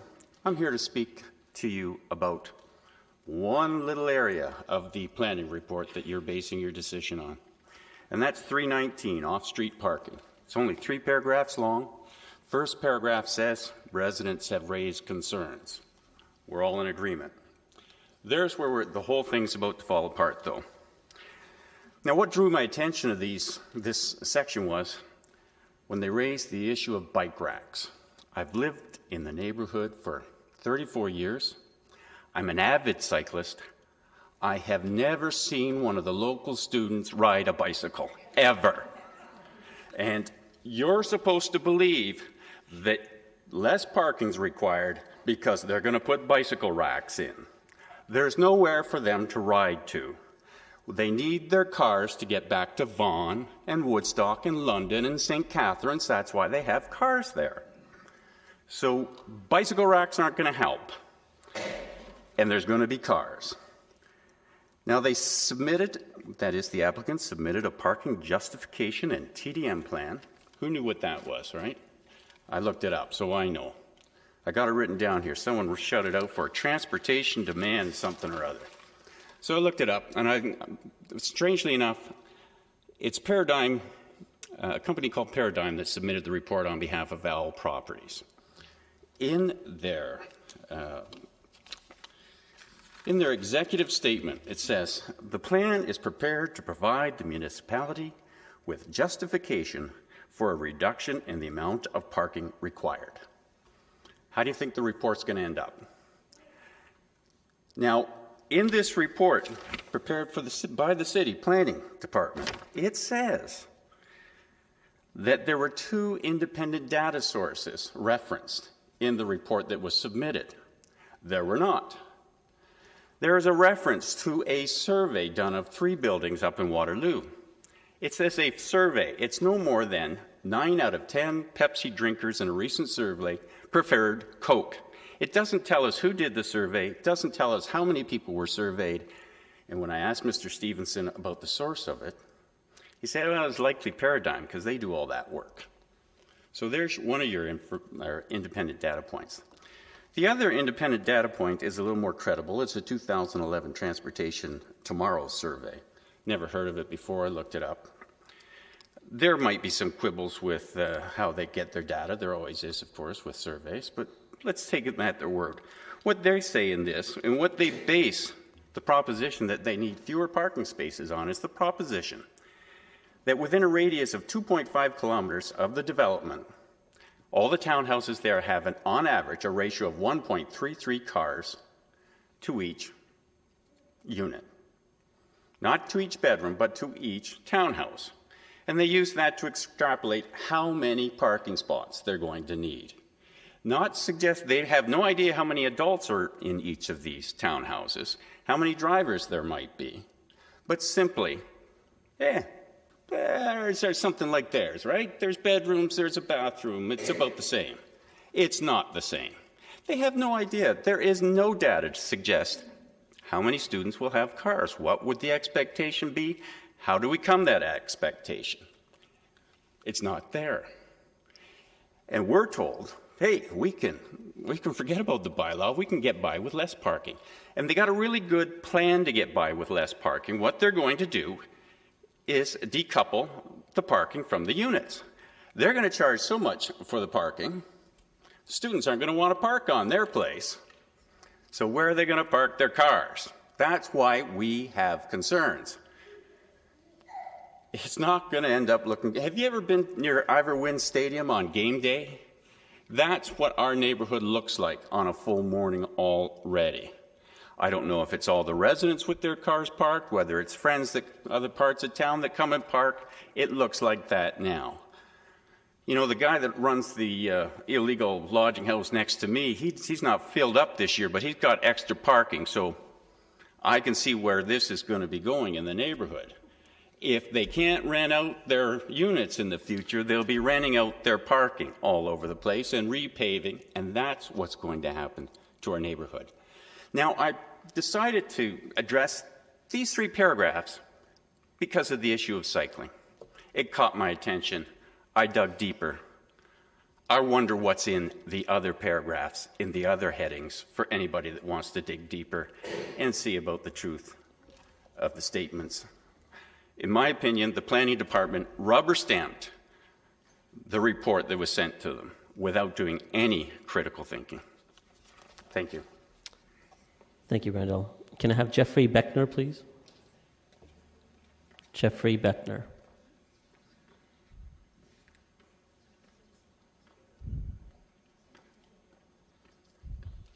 Sorry, I'm a bit stiff from my first workout this year. Jeffrey, you have 5 minutes. I'm a concerned homeowner in the area under consideration for zoning change. I have over 25 years of experience in property management that has included decades of supervising student lodging. I also have over 40 years' experience in community development, much of which has been addressing both the needs of the community members who now reside in the Lower Doon area, as well as the potential student tenants that are for the proposed complex that it's targeted to. And I am a former University of Waterloo of Student Activities and Entertainment Coordinator. And if this background is not enough to address this type of student housing, as a young elementary student living here in a quiet, mature neighborhood in downtown Kitchener, when a 10-story apartment building was erected up against the backyard of our house, that of our elderly neighbors, as well as our family neighbors. Sorry, where are we here? From my perspective as a property manager, a college and university housing supervisor, a student activities coordinator, and a young adult program director, youth counselor, a concert producer, and the liaison of the YWCA, students, city homeowners, Kitchener retail store owners, and the City of Kitchener, and the regional police.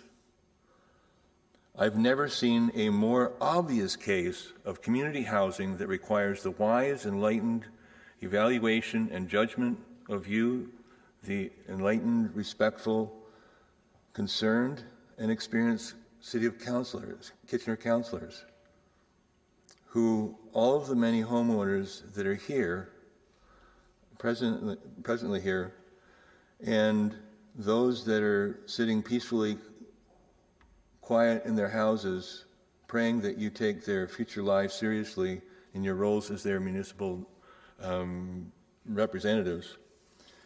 For anyone to take a quiet, safe, mature heritage, and what I'm saying, I just want to make clear, for anyone to take a quiet, safe, mature, heritage, family-friendly neighborhood, block of houses, and drop a nuclear bomb of inevitable conflict between unwitting transient students whose primary focus is their studies, getting by and letting off the steam from the stress of their school, up against and in the middle of and right behind and in front of and surrounding on all sides the homeowners of the Lower Doon who have put their roots, their lives, money, hearts, and souls into their homes, and collectively have made a neighborhood, specifically in the Lower Doon area, because of the distinct, unique nature of this area in Kitchener, whose quality of living is directly related to the planning and decision-making of this body and of the former City of Kitchener councils over the last century. This situation, as it's been presented, will do a disservice to both the present residents and the prospective students. These students, I haven't shown it. The invisible students that are potentially going to be there, that at this point are pieces of print on paper and our thoughts in everybody's minds right now, versus the real live human beings in this audience here. In this room, sorry.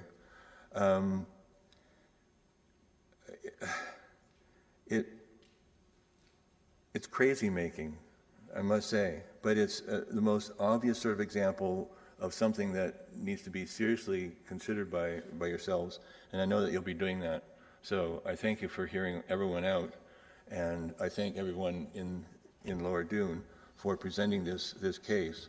It will be something that others others in the future will look to as a prime example of community engagement, and I'll leave it at that. Thank you very much. Oh, sorry.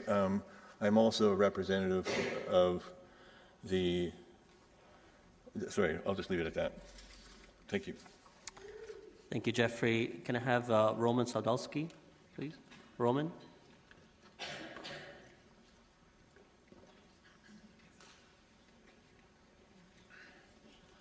Mr. Chair and honorable council members, Mr. Bayer, my name is Roman Sidlowski, and my family have lived in the Lower Doon area for at least 22 years.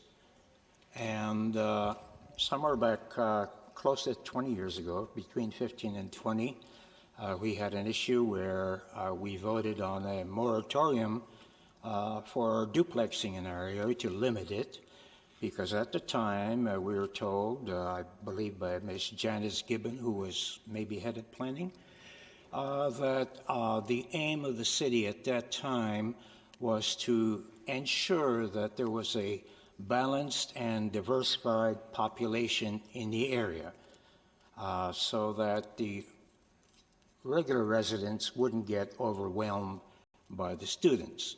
How the city intended to do that, I don't know, because evidently it hasn't been very successful, because since then, I think we have almost approximately 200 homes that are rentals, unregulated, unlicensed, and some exceeding the norms where they should be lodging houses, but that's not my issue.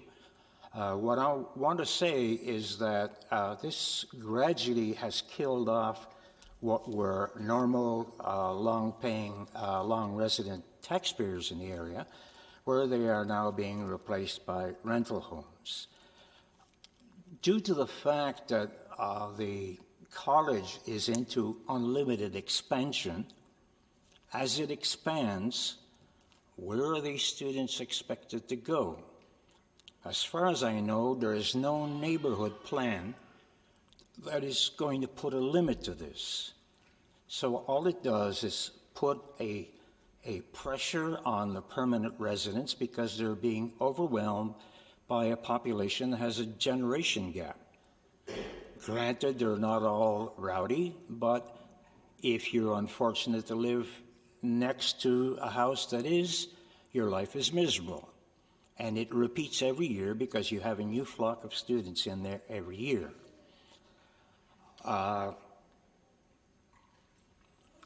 And what I feel that is happening here, if you approve a site-specific exception, what's to prevent you from refusing future developers coming in wanting the same thing? How do you refuse them when you've already set a precedent in this case?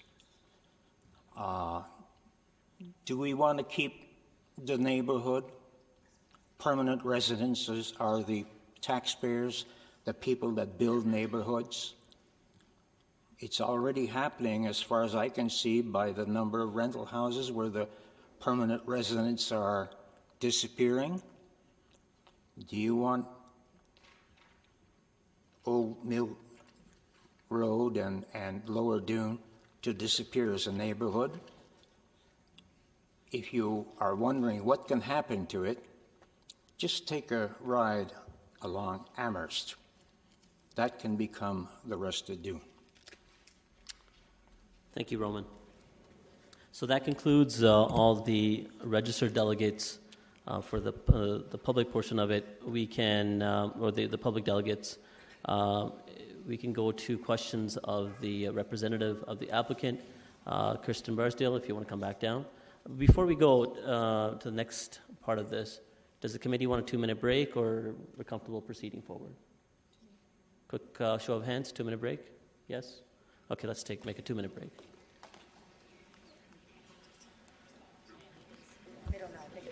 As timing, it's a little difficult depending on the number of questions that committee members would have, but hopefully it wouldn't be too long.